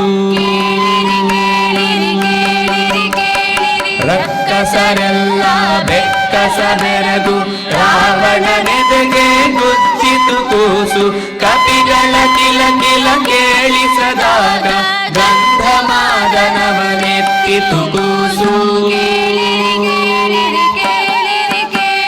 ಹಾರುವ ನಾಮನೆ ಮಕ್ಕಳನುಳಿಸಲು ಬಂಡಿಯನ್ನವನ್ನುಂಡಿತು ಕೂಸು. ಅರಗಿನ ಮನೆಯನ್ನು ಬೆಂಕಿಯಲಿರಿಸಿ ಪಾಂಚಾಲಿಯ ಕೈ ಹಿಡಿಯಿತು ಕೂಸು. ತನ್ನರಗಿಣಿಗೆ ಹೂವನ್ನು ತರಲು ಮಣಿಮಂತನ ತಲೆ ಮಣಿಸಿತು ಕೂಸು. 7-11 ಕುರುಡನ ಮಕ್ಕಳ ಮುಗಿಸಿತು ಕೂಸು.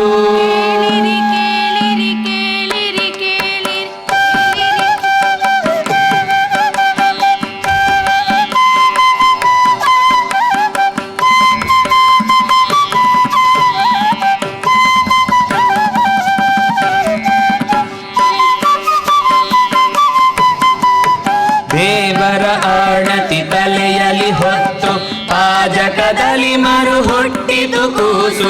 ಬೆಂದ ಹುರುಳಿಯನ್ನಕ್ಕ ತಿನ್ನಿಸಲು ಗಕ್ಕನೆ ಮುಕ್ಕಿತ್ತದನು ಕೂಸು. ಹಬ್ಬದ ಮನೆಯಲ್ಲಿ ಕಣ್ಮರೆಯಾಗಿ ಕಾನಂಗಿಯ ಗುಡಿ ಸೇರಿತು ಕೂಸು. ಬನ್ನಂಜೆಯ ಶಿವ ಜತೆಗೂಡಿರಲು ಪನ್ನಂಗ ಶಯನನಿಗೆರಗಿತು ಕೂಸು. ಕೇಳಿರಿ ಕೇಳಿರಿ ಕೇಳಿರಿ ಕುಂಜಾರಮ್ಮನ ಮುದ್ದಿನ ಕೂಸು. ಹರಿಸಿತು ಕೂಸು. ನೇಯಂಪಳ್ಳಿಯ ದೇವಳದಲ್ಲಿ ಶಿವಪುರಾಣಿಕನ ತಿದ್ದಿತು ಕೂಸು. ಕೇಳಿರಿ ಕೇಳಿರಿ ಕೇಳಿರಿ ಕೇಳಿರಿ ತಂದೆ ಮರೆತೊಂದು ಮರದ ಹೆಸರನ್ನು ತಟ್ಟನೆ ನೆನೆಸಿತು ದಿಟ್ಟ ಕೂಸು. ಕಾಣುವ ಕಣ್ಣಿಗೆ ಸಂತಸವೀಯುತ ಯಜ್ಞೋಪವೀತವ ಧರಿಸಿತು ಕೂಸು. ಕೇಳಿರಿ ಕೇಳಿರಿ ಕೇಳಿರಿ ಮರೆಯಲಿ ಹೊಂಚುತ ಬುಸುಗುಡುತ್ತಿದ್ದ ಘಟ ಸರ್ಪದ ತಲೆ ಚಚ್ಚಿತು ಕೂಸು. ತೋಟದ ಮನೆಯಲ್ಲಿ ಪಾಠವ ಕೇಳುತ್ತ ಗುರುವಿಗೆ ಪಾಠವ ಕಲಿಸಿತು ಕೂಸು.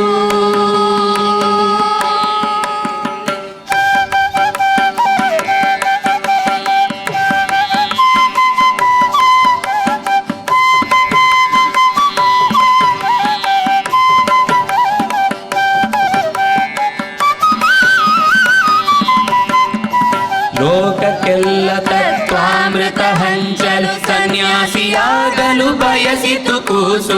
ಅಚ್ಯುತ ಪ್ರಜ್ಞರ ಪುಣ್ಯದ ಪಾಕ ಗಂಡಕ ಮಂಡಲು ಹಿಡಿಯಿತು ಕೂಸು. ಹದಿವರೆಯದಲೆ ಕಾವಿಯ ನುಟ್ಟು ಗಂಗೆಯ ನುಡುಪಿಗೆ ಬರಿಸಿತು ಕೂಸು. ವಾದಿ ಸಿಂಹನ ಶುಷ್ಕ ತರ್ಕಗಳ ಮಕ್ಕಳು ಮರೆಯಿತು ಸರ್ಗದ ಕೂಸು. ಬೌದ್ಧ ಕುಲಗುರು ಬುದ್ಧಿ ಸಾಗರನ ಪೆದ್ದನಾಗಿಸಿತು ಗೆದ್ದು ಕೂಸು. ಆನಂದ ಕಿತರೆಂಬ ವಿಧಾನ ಪಡೆದು ವೇದಾಂತ ರಾಜ್ಯವನಾಳಿತು ಕೂಸು. ಅನಂತ ಶಯನನ ಪದಗಳಿಗೆರಗಿ ಸೂತ್ರ ಪ್ರವಚನಗೈತು ಕೂಸು.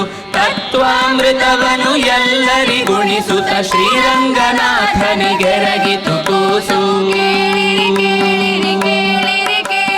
ಸಹಸ್ರನಾಮಕ್ಕೆ ನೂರರ್ಥವೆನ್ನುತ್ತ ಕವಿಗಳಿಗಚ್ಚರಿ ಬರಿಸಿತು ಕೂಸು. ಶ್ರೀಮದ್ಗೀತಾ ಭಾಷ್ಯವ ರಚಿಸಿ ಬದರೀಶನ ಬಳಿ ಪಠಿಸಿತು ಕೂಸು.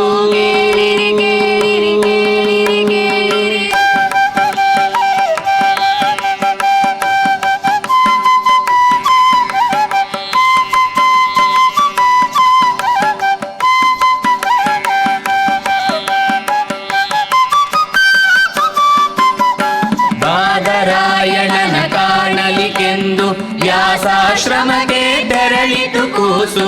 ನಾರಾಯಣನೇ ಹರಸುತ್ತಲಿದ್ದ ಚಕ್ರಾಂಕಿತ ಶಿಲೆ ಪಡೆಯಿತು ಕೂಸು. ಬಾದರಾಯಣನ ನಾದಿರಾಯಣನ ಹರಕೆಯ ಹೊತ್ತು ಮರಳಿತು ಕೂಸು. ಸಕಲ ಶಾಸ್ತ್ರಗಳ ಕಡೆದು ಸೂತ್ರಕ್ಕೆ ಭಾಷ್ಯವ ರಚಿಸಿತು ಕೂಸು. ಕಾಲಿಗೆರಗಿದ ಶೋಭನ ಭಟ್ಟರ ಪಾಲಿಗೆ ಕಲ್ಪದ್ರುಮವಿ ಕೂಸು. ಅಚ್ಯುತ ಪ್ರಜ್ಞರ ಒಳಗಂಟೆರಸಿ ಚಕ್ರ ಶಂಖಗಳನ್ನೊತ್ತಿತು ಕೂಸು. ಕೇಳಿರಿ ಕೇಳಿರಿ ಕೇಳಿರಿ ಕೇಳಿ ಹುಟ್ಟೂರಿನಿಂದ ಉಡುಪಿಗೆ ಬಂದ ಕೃಷ್ಣನ ಕಡಲಿಂದೆತ್ತಿತು ಕೂಸು. ಒಲಿದು ಬಂದ ಆನಂದ ಕಂದನನು ಉಡುಪಿಯಲಿ ನೆಲೆಗೊಳಿಸಿತು ಕೂಸು. ಈಶ್ವರ ದೇವನ ಅಗೆಯಲು ಹಚ್ಚಿ ತೆರೆಯಲಿ ನೀರನ್ನು ಬರಿಸಿತು ಕೂಸು. ದೋಣಿಯ ಇಲ್ಲದ ನಾಗೆಯ ದಾಟಿ ಮುಸಲರ ನಾಡಿಗೆ ನಡೆಯಿತು ಕೂಸು.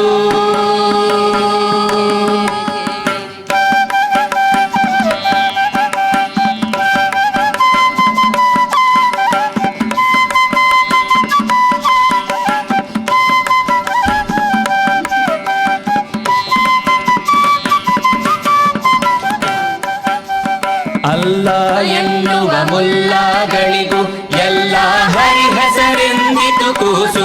ಮೆಚ್ಚಿದ ನವಾಬ ಜಹಗೀರಿತ್ತರೆ ಮುಟ್ಟದೆ ಬದರಿಗೆ ತೆರಳಿತು ಕೂಸು.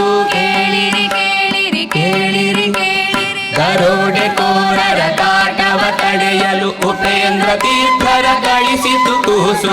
ಹಸ್ತಿನಪುರದಲ್ಲಿ ಮೈರೆತ್ತಿ ಬಂದು ನಮಿಸಿದ ಗಂಗೆಯ ಹರಸಿತು ಕೂಸು. 10-15 ಜಟ್ಟಿ ಶಿಷ್ಯರನ್ನು ಒಟ್ಟು ಜಾಡಿಸಿದು ಗಟ್ಟಿಗ ಕೂಸು. ಹರಿಯಾಣತಿ ಬಲದಿಂದಲೇ ಭಾರತ ತಾತ್ಪರ್ಯ ನಿರ್ಣಯ ರಚಿಸಿತು ಕೂಸು.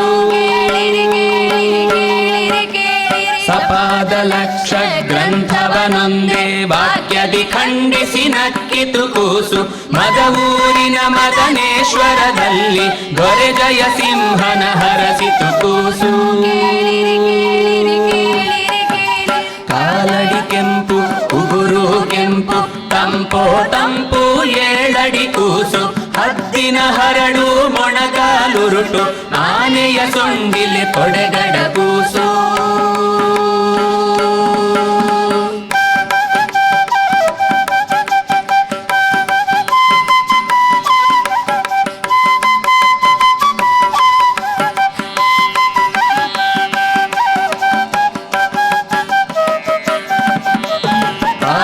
ಸುತ್ತಿದ ಸೊಂಟವೆ ಸೊಗಸು ಮೂರು ಲೋಕಕ್ಕೆ ಒಡೆಯನು ಕೂಸು. ಹೆಗಲುಣ್ಣೆಯ ಶಾಲು ಆಜಾನು ತೋಳು ಚಂದಿರನ ನಾಚಿಸುವ ಚೆಲುಮೊಗದ ಕೂಸು. ಕೇಳಿರಿ ಕೇಳಿರಿ ಮೂರು ವಿಕ್ರಮದ ಪ್ರಜತ್ತಾಯರಿಗೆ ಪರಮಾನುಗ್ರಹ ಮಾಡಿತು ಕೂಸು. 7-8 ದಿನಗಳ ಹದವಾದ ವಾದದಲ್ಲಿ ಪಂಡಿತಾಚಾರ್ಯರ ಗೆದ್ದಿತು ಕೂಸು. ಪಂಡಿತರಿಗೂ ಪಂಡಿತ ಲಿಖುಚ ಪಂಡಿತರಿಂದ ತತ್ವ ಪ್ರದೀಪವ ಬರೆಸಿತು ಕೂಸು. ಅವರ ಕೋರಿಕೆಯಂತೆ ತಾನನು ವ್ಯಾಖ್ಯಾನ ನಮಗೆ ಕರುಣಿಸಿತು ಕರುಣಾಳು ಕೂಸು. 4 ಶಿಷ್ಯರ ಕೈಲಿ 4 ಅಧ್ಯಾಯಗಳ ಒಟ್ಟಿಗೆ ಒರೆದು ಬರೆಸಿತು ಕೂಸು. ತನ್ನ ಸೋದರಗೆ ತಪಸಿ ನಾಗರಗೆ ಸನ್ಯಾಸ ದೀಕ್ಷೆಯ ನಿತ್ತಿತು ಕೂಸು. ಎಲ್ಲರ ಮೀರಿಸಿ ಎತ್ತರಕ್ಕೇರಿಸಿ ಪ್ರಣವದ ಗುಟ್ಟನ್ನರುಹಿದು ಕೂಸು. ಒಟ್ಟು 9 ಯತಿಗಳಿಗೆ ಕೂಡಿ ವೇದಾಂತ ರಾಜ್ಯವ ನಿತ್ತಿತು ಕೂಸು.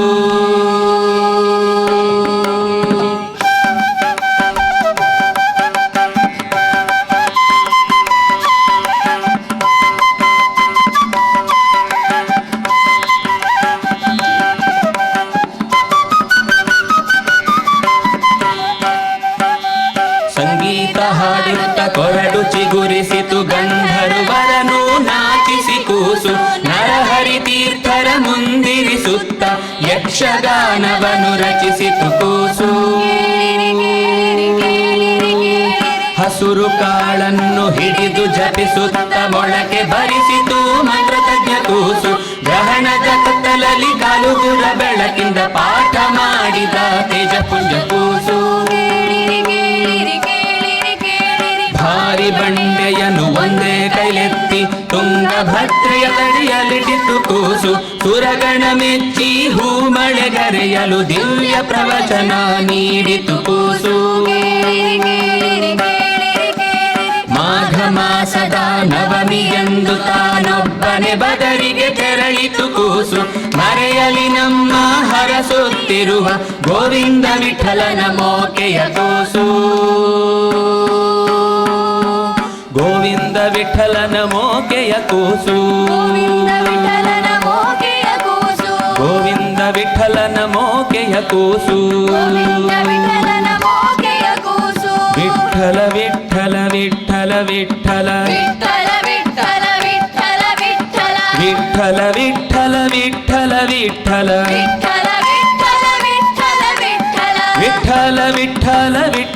ವಿಠಲ ವಿಠಲ ವಿಠಲ ವಿಠಲ ವಿಠಲ ವಿಠಲ ಗೋವಿಂದ ವಿಠಲನ ಮೋಕೆಯ ಕೂಸು. ಗೋವಿಂದ ವಿಠಲನ ಮೋಕೆಯ ಕೂಸು. ಗೋವಿಂದ ವಿಠಲನ ಮೋಕೆಯ ಕೂಸು. ಗೋವಿಂದ ವಿಠಲನ ಮೋಕೆಯ ಕೂಸು. ಗೋವಿಂದ ವಿಠಲನ ಮೋಕೆಯ ಕೂಸು. ಗೋವಿಂದ ವಿಠಲನ ಮೋಕೆಯ ಕೂಸು. ಗೋವಿಂದ ವಿಠಲನ ಮೋಕೆಯ ಕೂಸು. ಕೇಳಿರಿ ಕೇಳಿರಿ ಚಂದದ ಕಥೆಯ, ಉಡುಪಿಯ ಕೃಷ್ಣನ ತಂದನ ಕಥೆಯ. ಕೊಡಬೇಡಿ ಕೊಡಬೇಡಿ ಒಂದು ಚಿಕಾಸು, ಹಾಳು ಮಾಡದಿರಿ ಬಾಳಿನೊಂದು ತಾಸು. ಹಾಳು ಮಾಡದಿರಿ ಬಾಳಿನೊಂದು ತಾಸು. ಹಾಳು ಮಾಡದಿರಿ ಬಾಳಿನೊಂದು ತಾಸು. ಹಾಳು ಮಾಡದಿರಿ ಬಾಳಿನೊಂದು ತಾಸು. ಹಾಳು ಮಾಡದಿರಿ ಬಾಳಿನೊಂದು ತಾಸು. ಹಾಳು ಮಾಡದಿರಿ ಬಾಳಿನೊಂದು ತಾಸು. ಹಾಳು ಮಾಡದಿರಿ ಬಾಳಿನೊಂದು ತಾಸು. ಯೋಹ ವೈ ಶಿಶುಂ ಸಾಧಾನಂ ಸಪ್ರತ್ಯಾಧಾನಂ ಸಸ್ಥೂಣಂ ಸದಾಮಂ ವೇದ ಸಪ್ತಹ ದ್ವಿಷತೋ ಭ್ರಾತೃವ್ಯಾನ್ ಅವರುಣದ್ಧಿ ಅಯಂ ವಾವ ಶಿಶು ಯೋಯಂ ಮಧ್ಯಮ ಪ್ರಾಣ ಸ ಏವಾಯಂ. ಆಚಾರ್ಯರ ಭಾಷ್ಯದಲ್ಲಿ ಬೃಹದಾರಣ್ಯಕದಲ್ಲಿ ಬರುವಾಗ ಶಿಶು ಅಂತ ಪ್ರಾಣನನ್ನು ಚಿಂತಿಸುವ, ಕೂಸು ಅಂದರೆ ನಾವು ಆಚಾರ್ಯರನ್ನು ನಮ್ಮ ಕೂಸು ಅಂತ ಚಿಂತಿಸಬೇಕು ಅಂತ. ಅಲ್ಲಿ ಪ್ರತ್ಯಾಧಾನ ಒಂದು ಹಗ್ಗ ಇದೆ, ಗೂಟ ಇದೆ. ಆಚಾರ್ಯರು ಭಗವಂತನೆಂಬ ಗೂಟಕ್ಕೆ ಶಾಸ್ತ್ರದ ಮಾತುಗಳೆಂಬ ಲಕುಮಿಯ ಮಾತಿಗೆ ಕಟ್ಟಿ ಹಾಕಿ ಎಷ್ಟು ದೂರ ಓಡಿದರೂ ಕೂಡ ಗಂಟು ಬಿಚ್ಚಿಕೊಳ್ಳದೆ ಚೌಕಟ್ಟು ತಪ್ಪದೆ ಇರುವ ಆಚಾರ್ಯರಂತಹ ಕೂಸು ನಮಗೆ ಸಿಕ್ಕಿದೆ. ಅಂತಹ ಕೂಸಿನ ಚರಿತೆಯನ್ನು ನಾವು ಇವತ್ತು ಚಿಂತಿಸಿದ್ದೇವೆ. ಹೀಗೆ ಒಂದು ಚಿಂತನೆಯನ್ನು ಪದ್ಯದಲ್ಲಿ ಹೊಸೆದು ನಿತ್ಯವೂ ಆಚಾರ್ಯರ ಸಮಗ್ರ ಚರಿತೆಯನ್ನು ನಾವು ಹಾಡಲಿಕ್ಕಾಗುವ ಹಾಗೆ ರಚಿಸಿಕೊಟ್ಟವರು ಗೋವಿಂದ ಪಂಡಿತಾಚಾರ್ಯರು. ಅವರನ್ನು ಮತ್ತೊಮ್ಮೆ ಕೃತಜ್ಞತಾಪೂರ್ವಕವಾಗಿ ನಮಿಸಿ ಈ ಮಾತುಗಳ ಎಲ್ಲ ಸಾಲು ಕೂಡ ಅದು ಭಗವಂತನಿಗೆ ತೃಪ್ತಿ ಕೊಡಲಿ ಅಂತ ನೆರೆಸಿದ ಎಲ್ಲ ಗುರುಗಳ ಅಂತರ್ಯಾಮಿಯಾದ ಭಗವಂತನಿಗೆ ಅರ್ಪಿಸ್ತಾ ಇದ್ದೇನೆ.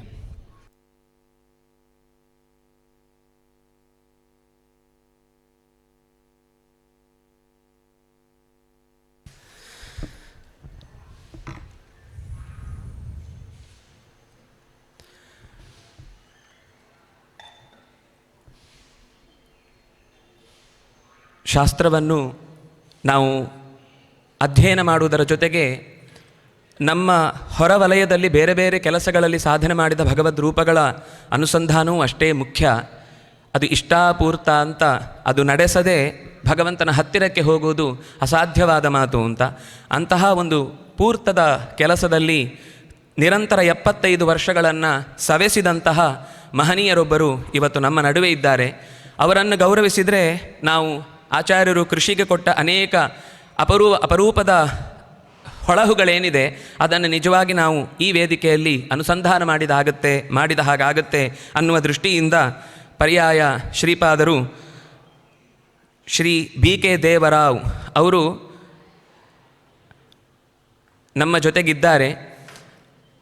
ಸುಮಾರು 20 ಎಕರೆ ಅವರ ವಾತಾವರಣದಲ್ಲಿ 5 ಎಕರೆ ಕೇವಲ ಭತ್ತದ ಸುಮಾರು 170 ತಳಿಗಳನ್ನು ಸಂಗ್ರಹ ಮಾಡಿ ಒಂದು ಕೃಷಿ ವಿದ್ಯಾನಿಲಯ, ಅನೇಕ ಕೃಷಿಯ ಬಗ್ಗೆ ಬೀಜೋಪಚಾರ ಮಾಡುವುದು ಹೇಗೆ, ಬೀಜ ಉಳಿಸಿಕೊಳ್ಳುವುದು ಹೇಗೆ ಅಂತ ಒಂದು ಯೂನಿವರ್ಸಿಟಿ ಮಾಡಬೇಕಾದ ಕೆಲಸವನ್ನು ಗುಟ್ಟಾಗಿ ಊರಿಂದ ಪೂರ್ತಿ ಹೊರಭಾಗದಲ್ಲಿ ಅವರ ಮನೆಗೆ ಹೋಗಬೇಕು ಅಂದರೆ ಸುಮಾರು 1.5 ಕಿಲೋಮೀಟರ್ ನಡಿಬೇಕು. ವಾಹನದಲ್ಲಿ ಹೋಗ್ಲಿಕ್ಕೆ ಸಾಧ್ಯ ಇಲ್ಲ. ಹಾಗಿರುವಂತಹ ಯಾರಿಗೂ ತನ್ನನ್ನು ಏನು ಅಂತ ಯಾವತ್ತೂ ಗುರುತಿಸಿಕೊಳ್ಬೇಕು ಅನ್ನುವ ಈ ಯಾವುದರ ಅಪೇಕ್ಷೆಯೂ ಇಲ್ಲದೆ ನಿರಂತರ ಕರ್ಮಯೋಗಿಯಾಗಿ ಕಾರ್ಯವನ್ನು ನಡೆಸ್ತಾ ಇರುವಂಥವರು. ನಮಗೆ ಹೇಳ್ತೇವೆ ನಾವು ಕೈ ಕೆಸರಾದರೆ ಬಾಯಿ ಮೊಸರು ಅಂತ. ನಾವು ಕೈಯೂ ಕೆಸರು ಮಾಡಿಕೊಳ್ಳೋದಿಲ್ಲ, ನಿಜವಾಗಿಯೂ ಕೆಸರಾಗುವ ಕೆಲಸಕ್ಕೆ ಕೈ ಹಾಕುವುದೂ ಇಲ್ಲ. ಆದರೆ ನಮಗೆ ಹೊಟ್ಟೆ ತುಂಬ ಅಂತಹ ಅನ್ನ ಬೇಕು ಅಂತ, ನಮಗೆ ಚಿಕ್ಕಂದಿನಲ್ಲಿ ಇವನೇ ನೋಡು ಅನ್ನದಾತ ಅಂತ ಈ ಪದ್ಯಗಳೆಲ್ಲ ಕೇಳಿದಾಗ ಒಂದು ನಮ್ಮ ಮನೆಯ ಸುತ್ತಲಿನ ಯಾರಾದರೂ ರೈತರನ್ನು ನೋಡಿದರೆ ನಮಗೊಂದು ನಮಸ್ಕಾರ ಮಾಡಬೇಕು ಅಂತ ಅನ್ನಿಸುವ ಭಾವ ಇರ್ತಿತ್ತು. ಇವಾಗ ನಮಗೆ ಅದು ದುಡ್ಡು ಕೊಟ್ಟರೆ ಬನ್ನಾಗಿಯೋ ಇನ್ನೇನಾಗಿಯೋ ಮತ್ತೊಂದಾಗಿಯೋ ಬಗೆ ಬಗೆಯಲ್ಲಿ ಕಾಣಿಸುತ್ತೆ. ಅದರಿಂದಾಗಿ ಬೆವರು ಸುರಿಸುವ ಪ್ರತಿಯೊಂದು ಅನ್ನದ ಹಿಂದೆ ಇರುವ ಆ ಸೋಲದ ನಿರಂತರ ತಾನು ದುಡಿಬೇಕು ಅನ್ನುವ ಹಂಬಲದ ಶಕ್ತಿ ನಮಗೆ ಅರ್ಥ ಆಗುವುದಿಲ್ಲ. ಅಂತಹ ಶಕ್ತಿಯುತರಾದಂತಹ ಸುಮಾರು 50 ವರ್ಷಗಳಿಂದ ರಾಸಾಯನಿಕವನ್ನು ಬಳಸದೆ ಸಾವಯವ ಕೃಷಿಯನ್ನು ಸಂಪೂರ್ಣವಾಗಿ ನೆಚ್ಚಿಕೊಂಡು ಬದುಕಿದವರು. ಗೊತ್ತು, ಕೃಷಿ ಮಾಡಿದವರಿಗಾದರೆ 2 ವರ್ಷ 3 ವರ್ಷ ನಿರಂತರ ಏನಾದರೂ ಒಂದು ಪ್ರಾಕೃತಿಕ ವಿಕೋಪದಿಂದ ತೊಡಕಾದರೆ ನಾವು ನಮ್ಮ ಆಫೀಸಿನಲ್ಲೋ ಶಾಲೆಯಲ್ಲೋ ಇನ್ಯಾವುದೋ ವರ್ಕಿಂಗ್ ಏರಿಯಾದಲ್ಲಿ ಒಂದು ಸ್ವಲ್ಪ ಹಿನ್ನಡೆ ಬಂದ ತಕ್ಷಣ ಕೆಲಸವೇ ಬೇಡ ಅಂತ ನಾವು ಬಿಟ್ಟು ಹೊರಟು ಬಂದುಬಿಡ್ತೇವೆ. ಆದರೆ ಕೃಷಿಕನಿಗೆ ಯಾವತ್ತೂ ನಾನು ಹಾಕಿದ ಬೆಳೆಗೆ ಇಷ್ಟೇ ಮರಳಿ ಬರುತ್ತೆ ಅನ್ನೋ ನಿರೀಕ್ಷೆ ಇರುವುದಿಲ್ಲ. ಆದರೂ ಅವನು ತೃಪ್ತನಾಗಿರ್ತಾನೆ. ಈ ವರ್ಷ ಬರದೇ ಇದ್ದರೆ ಮುಂದಿನ ವರ್ಷ ಬರುತ್ತೆ, ಮುಂದಿನ ವರ್ಷ ಬರದೇ ಇದ್ದರೆ ಮತ್ತು ಮುಂದಿನ ವರ್ಷ ಬರುತ್ತೆ. ಈ ನಿರೀಕ್ಷೆಯಿಂದಲೇ ಎಷ್ಟೋ ಸರ್ತಿ ನಾವು ಕಳೆದುಕೊಳ್ಳುವ ತಾಳ್ಮೆಯನ್ನು ಕಳೆದುಕೊಳ್ಳದೆ ಇಲ್ಲಿ ತನಕ ಇರಿಸಿದ್ದಾರೆ ಅನ್ನೋದು ವಿದ್ಯಾವಂತರು ಅಂತ ನಾವು ಸರ್ಟಿಫಿಕೇಟನ್ನು ನೋಡಿ ಗಮನಿಸುವ ಇವತ್ತಿನ ಪ್ರಪಂಚದಲ್ಲಿ ನಿಜವಾದ ವಿದ್ಯಾವಂತರು ಅಂದರೆ ಕೃಷಿಕರು. ಹಾಗಾಗಿ ಆ ಕೃಷಿಕರ ಮೂಲಕ ನಾವು ಆಚಾರ್ಯರನ್ನು, ಕೃಷ್ಣನನ್ನು ಕಾಣುವಂತಹ ಒಂದು ಪ್ರಯತ್ನವನ್ನು ಈ ವೇದಿಕೆಯಲ್ಲಿ ಮಾಡ್ತಾ, ಜೊತೆಗೆ ಕೇವಲ ಭತ್ತ ಮಾತ್ರ ಅಲ್ಲ, ಸುಮಾರು ಬಗೆಯ ಕಸಿ ಅಲ್ಲದ ಅಂದರೆ ಪೂರ್ತಿ ನಾವು ನಾಟಿ ಅಥವಾ ಊರಿನಲ್ಲೇ ಬೆಳೆಯುವಂತಹ ಮಾವು ಮತ್ತು ಹಲಸುಗಳ ಸುಮಾರು 30-60 ಬಗೆಯ ಬೇರೆ ಬೇರೆ ತಳಿಗಳನ್ನು ಅವರು ಸಂರಕ್ಷಣೆ ಮಾಡಿಟ್ಟಿದ್ದಾರೆ. ನಮಗೆ ಗದ್ದೆಯಲ್ಲಿ ಬೆಳೀಲಿಕ್ಕಾಗದೇ ಇದ್ದರೂ ಅವ್ರ ಹತ್ರ ಹೋಗಿ ಕೇಳಿದರೆ ಆ ಮಾವು ಮತ್ತು ಹಲಸಿನ ಬಹಳ ರುಚಿಕಟ್ಟಾದ ಸಹಜವಾದ ಬೆಳೆಯಾಗಿರುವ ಗಿಡಗಳನ್ನು ನಾವು ಅವರಿಂದ ಪಡೆಯುವುದು ಸಾಧ್ಯ ಇದೆ. ಹಾಗಾಗಿ ಅಂತಹ ಕರ್ಮಯೋಗಿಯಾದಂತಹ ಶ್ರೀ BK ದೇವರಾವ್ ಅವರನ್ನು ಶ್ರೀಪಾದರು ಶ್ರೀಕೃಷ್ಣನ ಅನುಗ್ರಹ ರೂಪವಾದಂತಹ ಶ್ರೀ ಕೃಷ್ಣಾನುಗ್ರಹ ಪ್ರಶಸ್ತಿಯನ್ನು ಇತ್ತು ಗೌರವಿಸ್ತಾ ಇದ್ದಾರೆ. ಅವರದನ್ನು ಎಲ್ಲ ಹಿರಿಯರ ಅನುಗ್ರಹದೊಂದಿಗೆ ಪಡ್ಕೊಳ್ಬೇಕು ಅಂತ ಕೇಳಿಕೊಳ್ತಾ ಇದ್ದೇನೆ.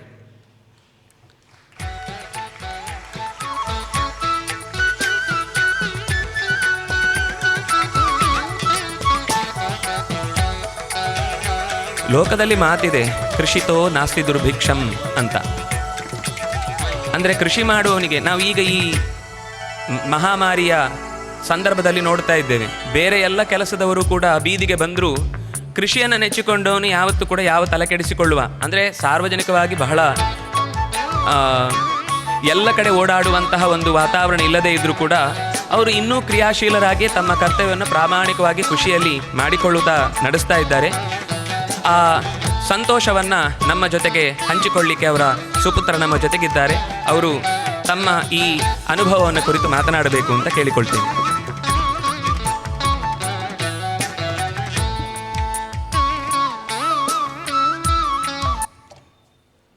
ವೇದಿಕೆಯಲ್ಲಿರುವ ಎಲ್ಲ ಸ್ವಾಮಿಗಳಲ್ಲಿ ಆಶೀರ್ವಚನವನ್ನು ಬೇಡುತ್ತಾ, ಶ್ರೀಕೃಷ್ಣನ ಈ ಒಂದು ನಾಡಿನ ನಾವು ಬಂಗಾಡಿಯಿಂದ ಬಂದಿದ್ದೇವೆ. ಭತ್ತದ ಕೃಷಿಯ ಊರದು ಮೊದಲು. ಈಗ ಅದು ಬತ್ತುತ್ತಾ ಬರ್ತಾ ಇದೆ. ಆದರೆ ಅದನ್ನು ಬಿಡಬಾರ್ದು ಅಂತ ಹೇಳುವಂತಹ ಛಲ ಹೊಂದಿ ಈ ಬೆಳೆಯನ್ನು ನಮ್ಮ ಅಜ್ಜನ ಕಾಲದಿಂದ ನಡೆಸ್ಕೊಂಡು ಬರ್ತಾ ಈಗ ಮುಂದುವರಿಸ್ಕೊಂಡು ಸಹ ಬರ್ತಾ ಇದ್ದೇವೆ. ನನ್ನ ತಂದೆಯವರಾದ BK ದೇವರಾಯರು ಈಗ ಪ್ರಸ್ತುತ ಸುಮಾರು 175 ಭತ್ತದ ತಳಿಗಳನ್ನು ಪ್ರತಿ ವರ್ಷ ರಾಸಾಯನಿಕ ರಹಿತವಾಗಿ ನಮ್ಮದೇ ಮನೆಯ ಹಟ್ಟಿಗೊಬ್ಬರ ಮತ್ತು ಆ ಜಮೀನಲ್ಲಿ ಬೆಳೆಯುವಂತಹ ಕಳೆಗಳೊಂದಿಗೆ ಬೆಳೆಸಿಕೊಂಡು ಬರ್ತಾ ಇದ್ದೇವೆ. ಈ ಒಂದು ಕಾರ್ಯ ಏನಿದೆ ಇದು ಹಲವರಿಗೆ ಅನ್ನಿಸ್ಬೋದು, ಹಾಗೂ ನಮ್ಮಲ್ಲಿಯೂ ಕೆಲವರಿಗೆ ಅನ್ನಿಸ್ಬೋದು ಹುಚ್ಚು, ಭತ್ತದ ಬೆಳೆಯಿಂದ ಉದ್ಧಾರ ಆಗಲಿಕ್ಕೆ ಉಂಟ ಅಂತ. ಆದರೆ ಇವತ್ತಿನ ಈ ಏನು ಕಾಲಚಕ್ರ ಏನಿದೆ ಇದರಲ್ಲಿ ಊಟಕ್ಕಾಗಬೇಕಿದ್ರೆ ನಮ್ಮ ಅಕ್ಕಿಯನ್ನು ನಮ್ಮ ಗದ್ದೆಯಲ್ಲೇ ಮಾಡಿ ಉಂಡಾಗ ಯಾವ ಹೊರ ರೋಗಗಳು ಧಾವಿಸಿ ಬರಲಿಕ್ಕಿಲ್ಲ. ನಮ್ಮ ಈ ಬೆಳೆ ಇದು ನಿರಂತರ ಮುಂದುವರಿಬೇಕಂತಾಗಿದ್ದರೆ ನಮ್ಮ ಜನಾಂಗಗಳು, ನಮ್ಮ ಸಮುದಾಯಗಳು, ನಮ್ಮ ಇಡೀ ದೇಶದ ರೈತರು ಇದಕ್ಕೆ ಕೈ ಜೋಡಿಸಬೇಕಾಗಿದೆ. ಸ್ವಾತಂತ್ರ್ಯ ಪೂರ್ವದಲ್ಲಿ 2 ಲಕ್ಷ ವೈವಿಧ್ಯ ಇದ್ದಂತಹ ಈ ಭತ್ತದ ತಳಿಗಳು ಇವತ್ತು 20,000ಕ್ಕೆ ಇಳಿದು ಬಂದಿದೆ. ಆದರೆ ಈ ತಳಿಗಳನ್ನು ಅಲ್ಲಲ್ಲಿ ಉಳಿಸಬೇಕು, ಬೆಳೆಸಬೇಕು ಅಂತ ಹೇಳುವಂತಹ ಒಂದು ಪ್ರಕ್ರಿಯೆಯಲ್ಲಿ ಕಳೆದ 32 ವರ್ಷಗಳ ಹಿಂದಿಂದ ಹೆಚ್ಚು ಮುತುವರ್ಜಿಯಿಂದ ತೊಡಗಿಸಿಕೊಂಡಿದ್ದೆವು. ಅದರ ಹಿಂದೆನೂ ಭತ್ತ ಬೆಳೀತಾ ಇದ್ದೆವು. ಆದರೆ ಒಂದು 7-8 ವರ್ಷ ರಾಸಾಯನಿಕ ಗೊಬ್ಬರಗಳನ್ನು ಬಳಸಿದ್ದೇವೆ. ವಿಷವನ್ನು ಇಲ್ಲಿ ತನಕ ನಮ್ಮ ಭೂಮಿಗೆ ಬಳಸಿಲ್ಲ. ಈ ಒಂದು ಕೆಲಸ ಹೇಳಲಿಕ್ಕೆ ಸುಲಭ, ಆದರೆ ಆ ಬೀಜವನ್ನು ಕಾಪಿಡುವ, ಬೀಜವನ್ನು ಸಂರಕ್ಷಣೆ ಮಾಡುವಂಥ ಕೆಲಸ ತುಂಬ ಕಷ್ಟದಾಯಕದ್ದು ಅಂತ ನಮಗೆ, ನಮ್ಮ ಮಕ್ಕಳಿಗೆ ಗೊತ್ತಾಗ್ತಾ ಇದೆ. ಒಂದು ಗರ್ಭಸ್ಥ ಶಿಶು ಹೊರಬರಬೇಕಿದ್ರೆ 9 ತಿಂಗಳಿದೆ. ಅದೇ ಥರದಲ್ಲಿ ಈ ಬೀಜವನ್ನು 9 ತಿಂಗಳ ಕಾಲ ಬೆಚ್ಚಗೆ ಮತ್ತು ಉತ್ತಮವಾಗಿ ಕಾಪಿಟ್ಟು,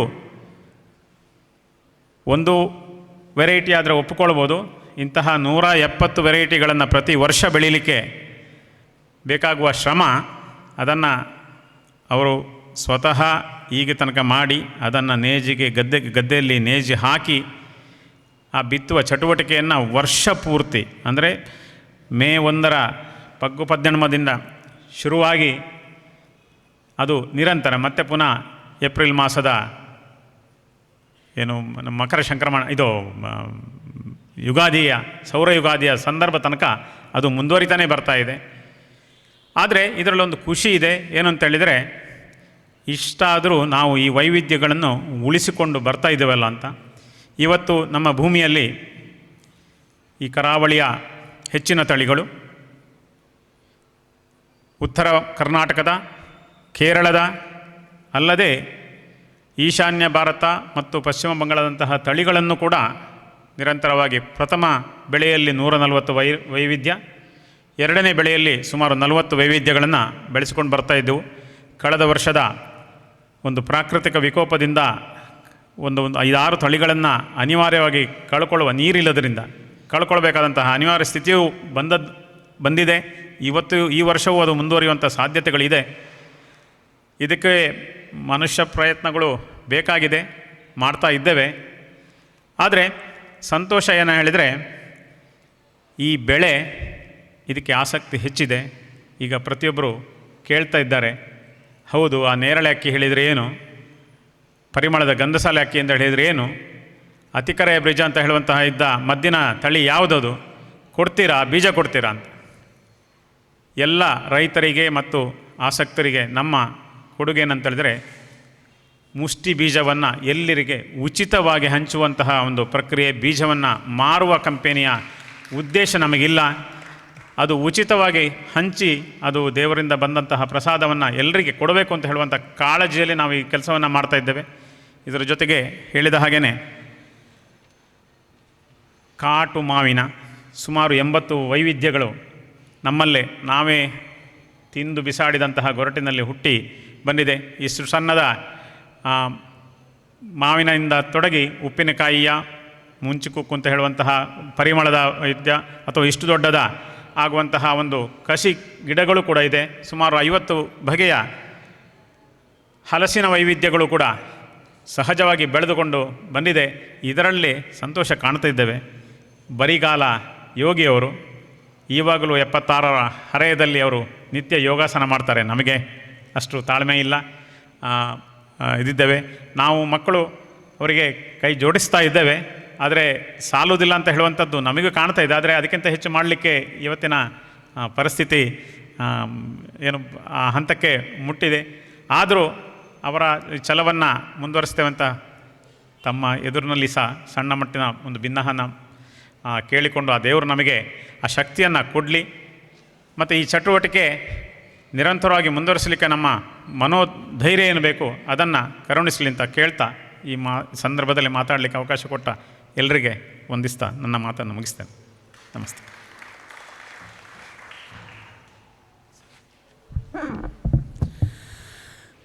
ಕೋಟಿ ವಿದ್ಯೆಗಳಿಗಿಂತ ಮೇಟಿ ವಿದ್ಯೆಯೇ ಮೇಲು ಅನ್ನುವ ಮಾತನ್ನು ನಾವು ಕೇಳ್ತೇವೆ. ಆದರೆ ಅದು ಸಾರ್ಥಕವಾಗಿ ಇವತ್ತು ನಮ್ಮ ಮುಂದೆ ಎರಡು ಪ್ರತೀಕಗಳಂತೆ, ಅಂದರೆ ಪರಸ್ಪರ ಮನೆಯ ಸಹಕಾರ ಇದ್ದರೆ ಅದನ್ನು ಮುಂದೆ ನಡೆಸುವುದು ಸಾಧ್ಯ ಆಗುತ್ತೆ. ಹಾಗೆ ಇಬ್ಬರೂ ಕೂಡ ಲಕ್ಷ್ಮೀನಾರಾಯಣ ದಂಪತಿಗಳು ಆ ಕಾರ್ಯದಲ್ಲಿ ತಮ್ಮನ್ನು ನಿರಂತರ ತೊಡಗಿಸಿಕೊಂಡು ಬಂದಿದ್ದಾರೆ ಅನ್ನೋದನ್ನು ನೆನೀತಾ, ಯಾಕೆಂದರೆ ಎಷ್ಟೇ ಹಸಿವಾದರೂ ನಾವು ಎಷ್ಟೇ ಯಾಂತ್ರಿಕವಾಗಿ ಮುಂದೆ ಬರೆದ್ರೂ ಕೀಬೋರ್ಡನ್ನಾಗಲಿ ಕಂಪ್ಯೂಟರನ್ನಾಗಲಿ ತಿನ್ನಲಿಕ್ಕಾಗೋದಿಲ್ಲ. ತಿನ್ನಲಿಕ್ಕೆ ಬರಬೇಕು ಅಂದರೆ ಮತ್ತೆ ಗದ್ದೆ ಹತ್ತಿರ ಬರಲೇಬೇಕು. ಅಂತಹ ಒಂದು ಬೇರನ್ನು ಅವರು ಹಿಡ್ಕೊಂಡು ನಿರಂತರ ತಮ್ಮ ಕರ್ತವ್ಯದಲ್ಲಿ ತೊಡಗಿದ್ದಾರೆ.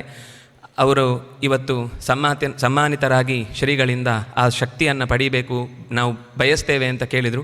ಅದು ಗುರುಗಳಿಂದ ಅವರಿಗೆ ಸಂದಿದೆ ಅಂತ ಭಾವಿಸ್ತಾ, ಈ ನಿರಂತರ ಸರ್ವಮೂಲ ಪಾರಾಯಣದ ಆಚಾರ್ಯರ ಹೃದಯವನ್ನು ಎಷ್ಟು ಸಾಧ್ಯವೋ ಅಷ್ಟು ಅದನ್ನು ಪಾರಾಯಣ ಮಾಡ್ತಾ ಅಧ್ಯಯನ ಮಾಡ್ತಾ ಪಡ್ಕೊಂಡ ಎಲ್ಲ ವಿದ್ವಾಂಸರು ಕೂಡ ಹೇಳಿದ್ದು, ಮತ್ತೊಮ್ಮೆ ಅದನ್ನು ಓದುವುದು, ಇನ್ನೊಮ್ಮೆ ಓದುವುದು ಅನ್ನೋದು ಈಗ ಓದಿದ್ರಿಂದ ಆದ ಒಂದು ಲಾಭ, ಓದಬೇಕು ಅನ್ನುವ ಆಸೆ ಹುಟ್ಟಿತು ಅನ್ನುವ ಲಾಭ. ಆ ಆಸೆಯ ಲಾಭವನ್ನು ಈ ಕೃಷ್ಣನ ಸನ್ನಿಧಿಯಲ್ಲಿ ಆಚಾರ್ಯರು ಕರುಣಿಸಿದ್ದಾರೆ ಅನ್ನೋದನ್ನು ಸೌಭಾಗ್ಯ ಅಂತ ಭಾವಿಸ್ತಾ, ಪಲಿಮಾರು ಶ್ರೀಪಾದರಾದಂತಹ ಶ್ರೀ ವಿದ್ಯಾಧೀಶ ತೀರ್ಥ ಶ್ರೀಪಾದರು ನಮ್ಮೆಲ್ಲರನ್ನು ಹರಸಿ ಆಚಾರ್ಯರ ಬಗ್ಗೆ ನಮ್ಮ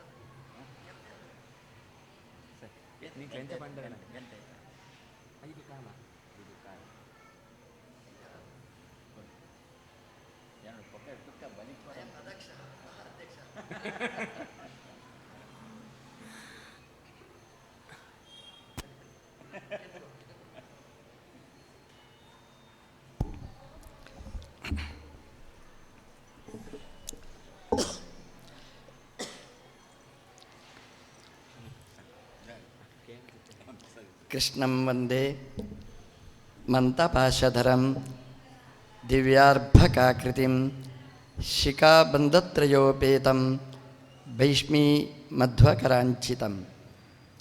ನಮಸ್ತೆ ಪ್ರಾಣೇಶ ಪ್ರಣತವಿಭವಾಯ ಅವನಿಮಗಾಃ. ನಮಃ ಸ್ವಾಮಿನ್ ರಾಮಪ್ರಿಯತಮ ಹನುಮನ್ ಗುರುಗುಣ. ನಮಸ್ತುಭ್ಯಂ ಭೀಮ ಪ್ರಬಲತಮ ಕೃಷ್ಣೇಷ್ಟ ಭಗವನ್. ನಮಃ ಶ್ರೀಮನ್ಮಧ್ವ ಪ್ರದಿಶ ಸುದರ್ಶನ್ನೋ ಜಯ ಜಯ. ತಪೋ ವಿದ್ಯಾ ವಿರಕ್ತ್ಯಾದಿ ಸದ್ಗುಣೌಘಾಕರಾನಹಂ ವಾದಿರಾಜಗುರೂನ್ ವಂದೇ ಹಯಗ್ರೀವ ಪದಾಶ್ರಯಾನ್. ಆಪಾದಮೌಲಿಪರ್ಯಂತಂ ಗುರುನಾಮಾಕೃತಿಂ ಸ್ಮರೇತ್ ತೇನ ವಿಘ್ನಾಃ ಪ್ರಣಶ್ಯಂತಿ ಸಿದ್ಧ್ಯಂತಿ ಚ ಮನೋರಥಾಃ. ಸಮಸ್ತ ಗುರುಭ್ಯೋ ನಮಃ.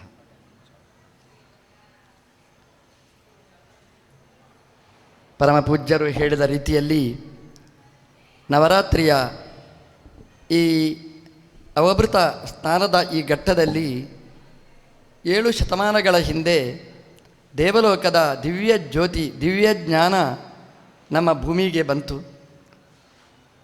ಅದನ್ನು ಜ್ಞಾನಿಗಳೆಲ್ಲ ಉರಿಸಿ ಬೆಳೆಸಿ ಇಲ್ಲಿವರೆಗೆ ನಂದಾದೀಪವನ್ನಾಗಿ ಮಾಡಿದ್ದಾರೆ. ಆ ಜ್ಯೋತಿಯ ಬಗ್ಗೆ ಚಿಂತನೆ ಮಾಡಲಿಕ್ಕೋಸ್ಕರ ಇವತ್ತೊಂದು ದಿನ ನಾವು ಆರಿಸಿಕೊಂಡಿದ್ದೇವೆ. ಇವತ್ತು ಆಚಾರ್ಯರನ್ನು ನೆನಪಿಸುವ ಕಾಲ. ದಿನ ನೆನಪಿಸಿಕೊಳ್ಳಬೇಕು. ಜಯಂತಿ ದಿನವನ್ನಾದರೂ ನೆನಪಿಸಿಕೊಳ್ಳಬೇಕು. ಸರ್ಕಾರ ಎಲ್ಲ ಜಯಂತಿಯನ್ನು ಆಚರಿಸ್ತದೆ, ಆದರೆ ರಾಮ ಜಯಂತಿ, ಕೃಷ್ಣ ಜಯಂತಿ, ಮಧ್ವ ಜಯಂತಿಯನ್ನು ಆಚರಿಸುವುದಿಲ್ಲ. ನಾವು ಆಚರಣೆ ಮಾಡದಿದ್ದರೆ ಅದೆಷ್ಟು ತಪ್ಪಾಗಿ ಬಿಡುತ್ತೆ. ಆ ದೃಷ್ಟಿಯಲ್ಲಿ ಮನೆ ಮನೆಗಳಲ್ಲಿ ಈ ಯುಗದಲ್ಲಿ ಜ್ಯೋತಿಯನ್ನು ಹಚ್ಚಿದ ಆಚಾರ್ಯರನ್ನು ಸ್ಮರಿಸಬೇಕಾದ್ದು ನಮ್ಮ ಕರ್ತವ್ಯದಲ್ಲಿ ಸೇರಿತ್ತು. ಆಚಾರ್ಯರು ಭೂಮಿಗೆ ಬಂದಿದ್ದಾರೆ. ಕೊಟ್ಟ ಕೊಡುಗೆಗಳು ಅಪಾರ, ಅಪೂರ್ವವಾದದ್ದು. ಯಾಕೆ ಕೊಟ್ಟರು ಈ ಕೊಡುಗೆಗಳನ್ನು?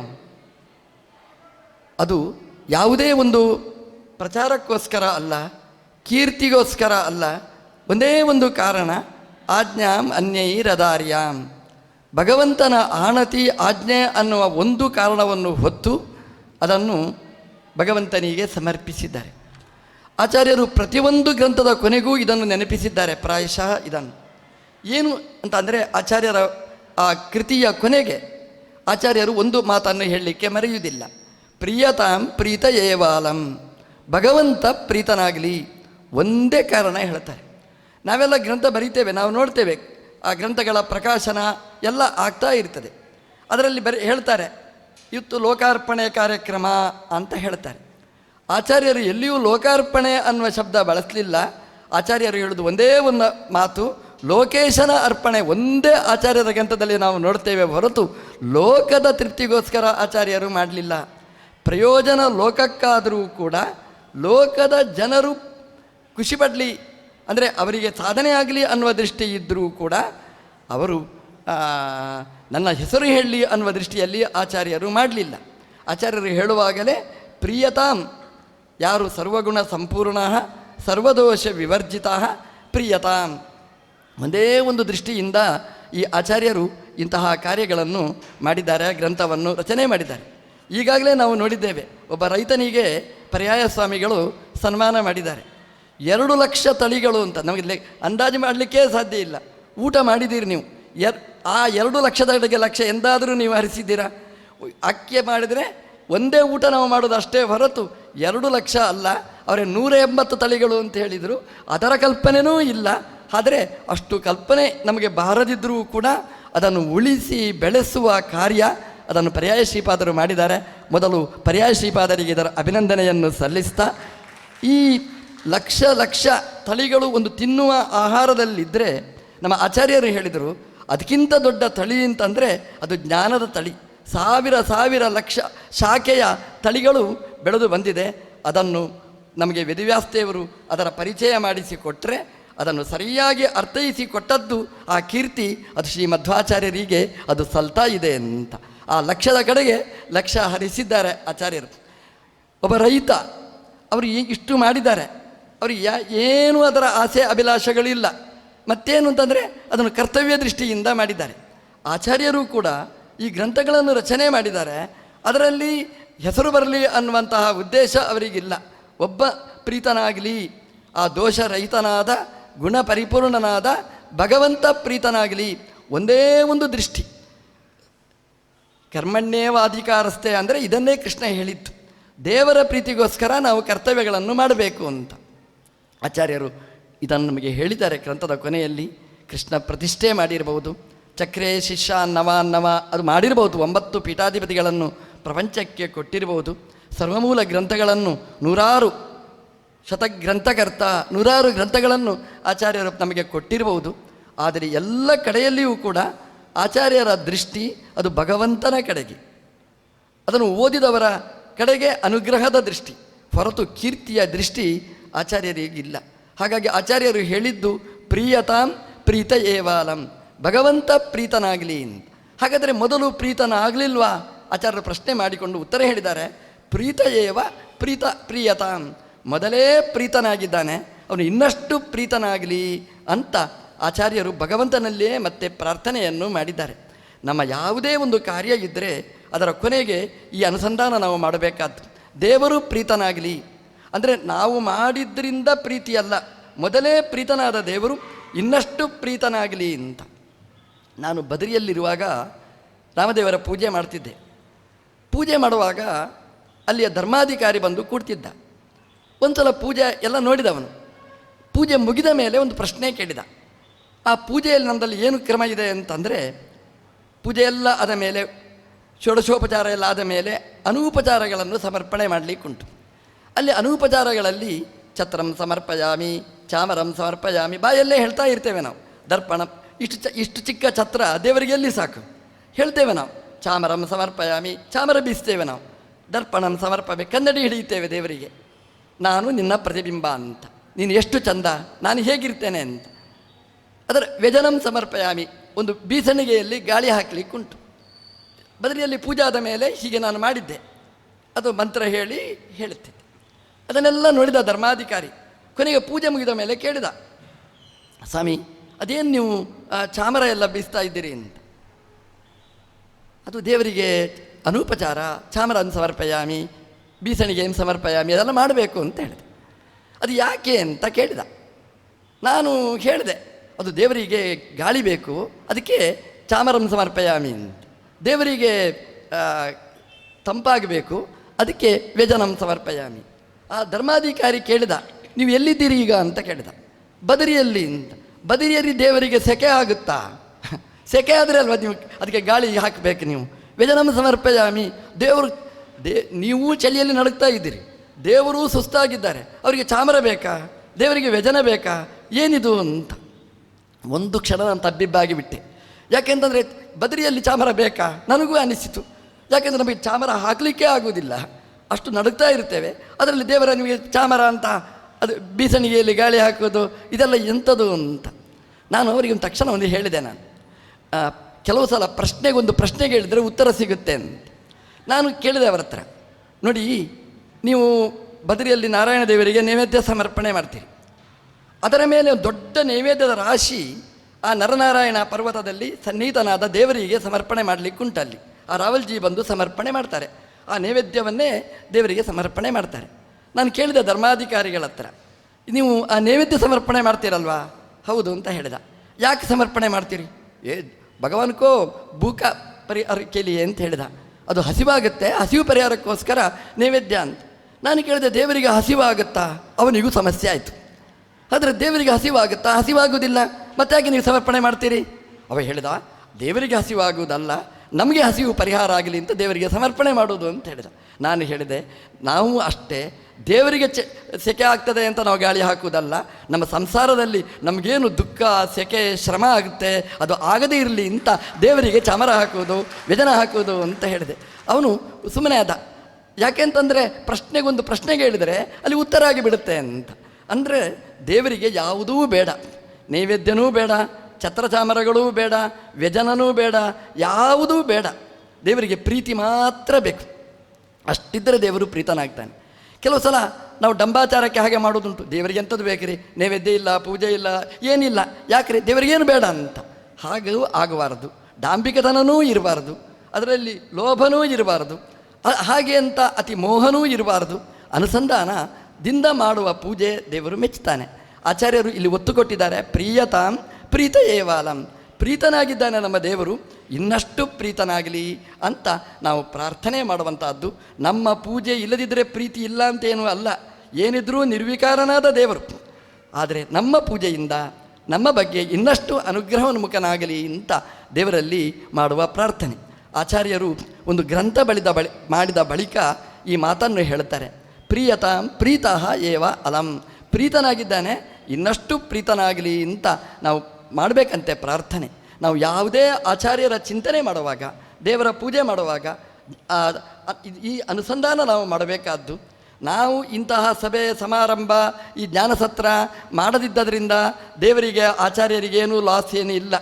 ಆದರೆ ನಾವು ಮಾಡಿದ್ದರಿಂದ ಆ ಪ್ರಿಯತಾಂ ಪ್ರೀತ ಏವಾಲಂ, ಪ್ರೀತನಾದ ಭಗವಂತ ನಮ್ಮ ಬಗ್ಗೆ ಇನ್ನಷ್ಟು ಪ್ರೀತನಾಗಲಿ ಅಂತ ಪ್ರಾರ್ಥನೆ ಮಾಡುವಂಥದ್ದು. ಆಚಾರ್ಯರ ಒಂದು ಗ್ರಂಥ ಮುಗಿದ ಬಳಿಕ ಮಾಡಿದ ಈ ಪ್ರಾರ್ಥನೆ ನಮ್ಮ ಪ್ರತಿಯೊಂದು ಕೃತಿಯ ಕೊನೆಗೂ ನಾವು ಇದನ್ನು ಹೇಳಬೇಕಾದ್ದು. ಸ್ವಾಮಿಗಳವರು ದಾನ ಕೊಡುವಾಗ ಈ ಮಂತ್ರ ಹೇಳ್ತಾರೆ, ಹಿರಣ್ಯ ಗರ್ಭಸ್ಥಂತೆಲ್ಲ ಹೇಳುವುದಿಲ್ಲ, ಪ್ರಿಯತಾಂ ಪ್ರೀತ ಏವಾಲಂ ವಿಷ್ಣುರ್ಮೇ ಪರಮಸ್ಸುಹೃತು ಅಂತ ಹೇಳ್ತಾರೆ. ನಮ್ಮ ಪ್ರತಿಯೊಂದು ಕಾರ್ಯದ ಕೊನೆಗೆ ಇದೊಂದು ಅನುಸಂಧಾನ ಇರಲಿ. ಇಂತಹ ಅನುಸಂಧಾನವನ್ನು ಕೊಟ್ಟ ಆಚಾರ್ಯರಿಗೆ ನಾವು ಎಷ್ಟು ಕೊಟ್ಟರೂ ಏನು ಕೊಟ್ಟರೂ ಅದು ಅಲ್ಪವೇ. ಹಾಗಾಗಿ ನಮ್ಮ ಬಗೆಯನ್ನು, ನಮ್ಮ ಮನಸ್ಸನ್ನು ಆಚಾರ್ಯರಿಗೆ ಸಮರ್ಪಣೆ ಮಾಡೋಣ. ಪರ್ಯಾಯ ಶ್ರೀಪಾದರು ನವರಾತ್ರಿಯಲ್ಲಿ ಬೆಳಕು ಚೆಲ್ಲಿದ್ದಾರೆ. ಆಚಾರ್ಯರ ಸರ್ವಮೂಲ ಗ್ರಂಥಗಳ ಪಾರಾಯಣದ ಕಡೆಗೆ ವಿದ್ವಾಂಸರಿಂದ ಪಾರಾಯಣ ಮಾಡಿಸಿದ್ದಾರೆ. ಪಾರಾಯಣ ಅಂತಂದರೆ ಗ್ರಂಥ ಮುಗಿಸಿದರೆ ಅದು ಪಾರಾಯಣ ಅಂತ, ಅರ್ಧ ಮಾಡಿದರೆ ಪಲಾಯನ ಅಂತ. ನಮ್ಮದು ಪಲಾಯನ ಆಗಬಾರದು, ಅದು ಪಾರಾಯಣ ಆಗಬೇಕು. ಪಾರ ಅಂದರೆ ಎಂಡ್, ಕೊನೆ, ಅದನ್ನು ಅಯನ ಅಂದರೆ ಮುಟ್ಟಬೇಕು. ಹಾಗೆ ಸರ್ವಮೂಲ ಗ್ರಂಥಗಳ ಪಾರ ಮುಟ್ಟುವ ರೀತಿಯಲ್ಲಿ ವಿದ್ವಾಂಸರಿಂದ ಪ್ರವಚನ ಮಾಡಿ ಆಚಾರ್ಯರ ಸೇವೆಯನ್ನು ಮಾಡಿದ್ದಾರೆ. ಆ ಸೇವೆ ದೇವರು ಸ್ವೀಕಾರ ಮಾಡಲಿ, ಮಾಡಿದವರಿಗೂ ಮಾಡಿಸಿದವರಿಗೂ ಎಲ್ರಿಗೂ ದೇವರು ಒಳ್ಳೆದು ಮಾಡಲಿ ಅಂತ ಹಾರೈಸ್ತಾ ಕೃಷ್ಣಾರ್ಪಣಮಸ್ತು. ಅಕ್ಷರ ಸಮರ್ಪಣೆ ಶ್ರೀಪಾದರಿಂದ ನಮಗೆಲ್ಲರಿಗೂ ಕೂಡ ಅನುಗ್ರಹ ಆಗುವ ರೀತಿಯಲ್ಲಿ ನಡೆದಿದೆ. ಅವರಿಗೆ ಕೃತಜ್ಞತೆಗಳನ್ನು ಅರ್ಪಿಸ್ತಾ ಅದಮಾರು ಹಿರಿಯ ಶ್ರೀಪಾದರಾದಂತಹ ಶ್ರೀ ವಿಶ್ವಪ್ರಿಯ ತೀರ್ಥ ಶ್ರೀಪಾದರು ಈ ಸರ್ವಮೂಲ ಸಮರ್ಪಣೆಯ ಆಚಾರ್ಯರ ಸಂದೇಶವನ್ನು ನಮಗೆ ನೀಡಬೇಕು ಅಂತ ಕೇಳಿಕೊಳ್ತೇನೆ.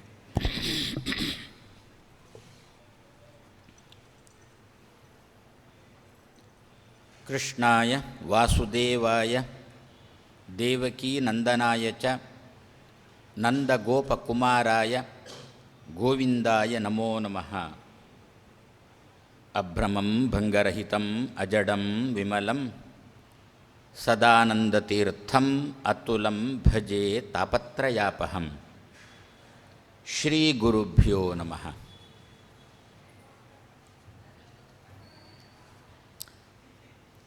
ಲಕ್ಷ್ಮೀ ಮೊನ್ನೆ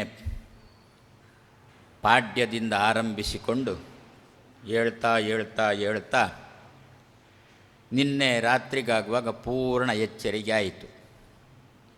ನಾಳೆಯಿಂದ ಅವಳ ಗಂಡನನ್ನು ಎಬ್ಬಿಸುವ ಕಾರ್ಯಕ್ರಮ.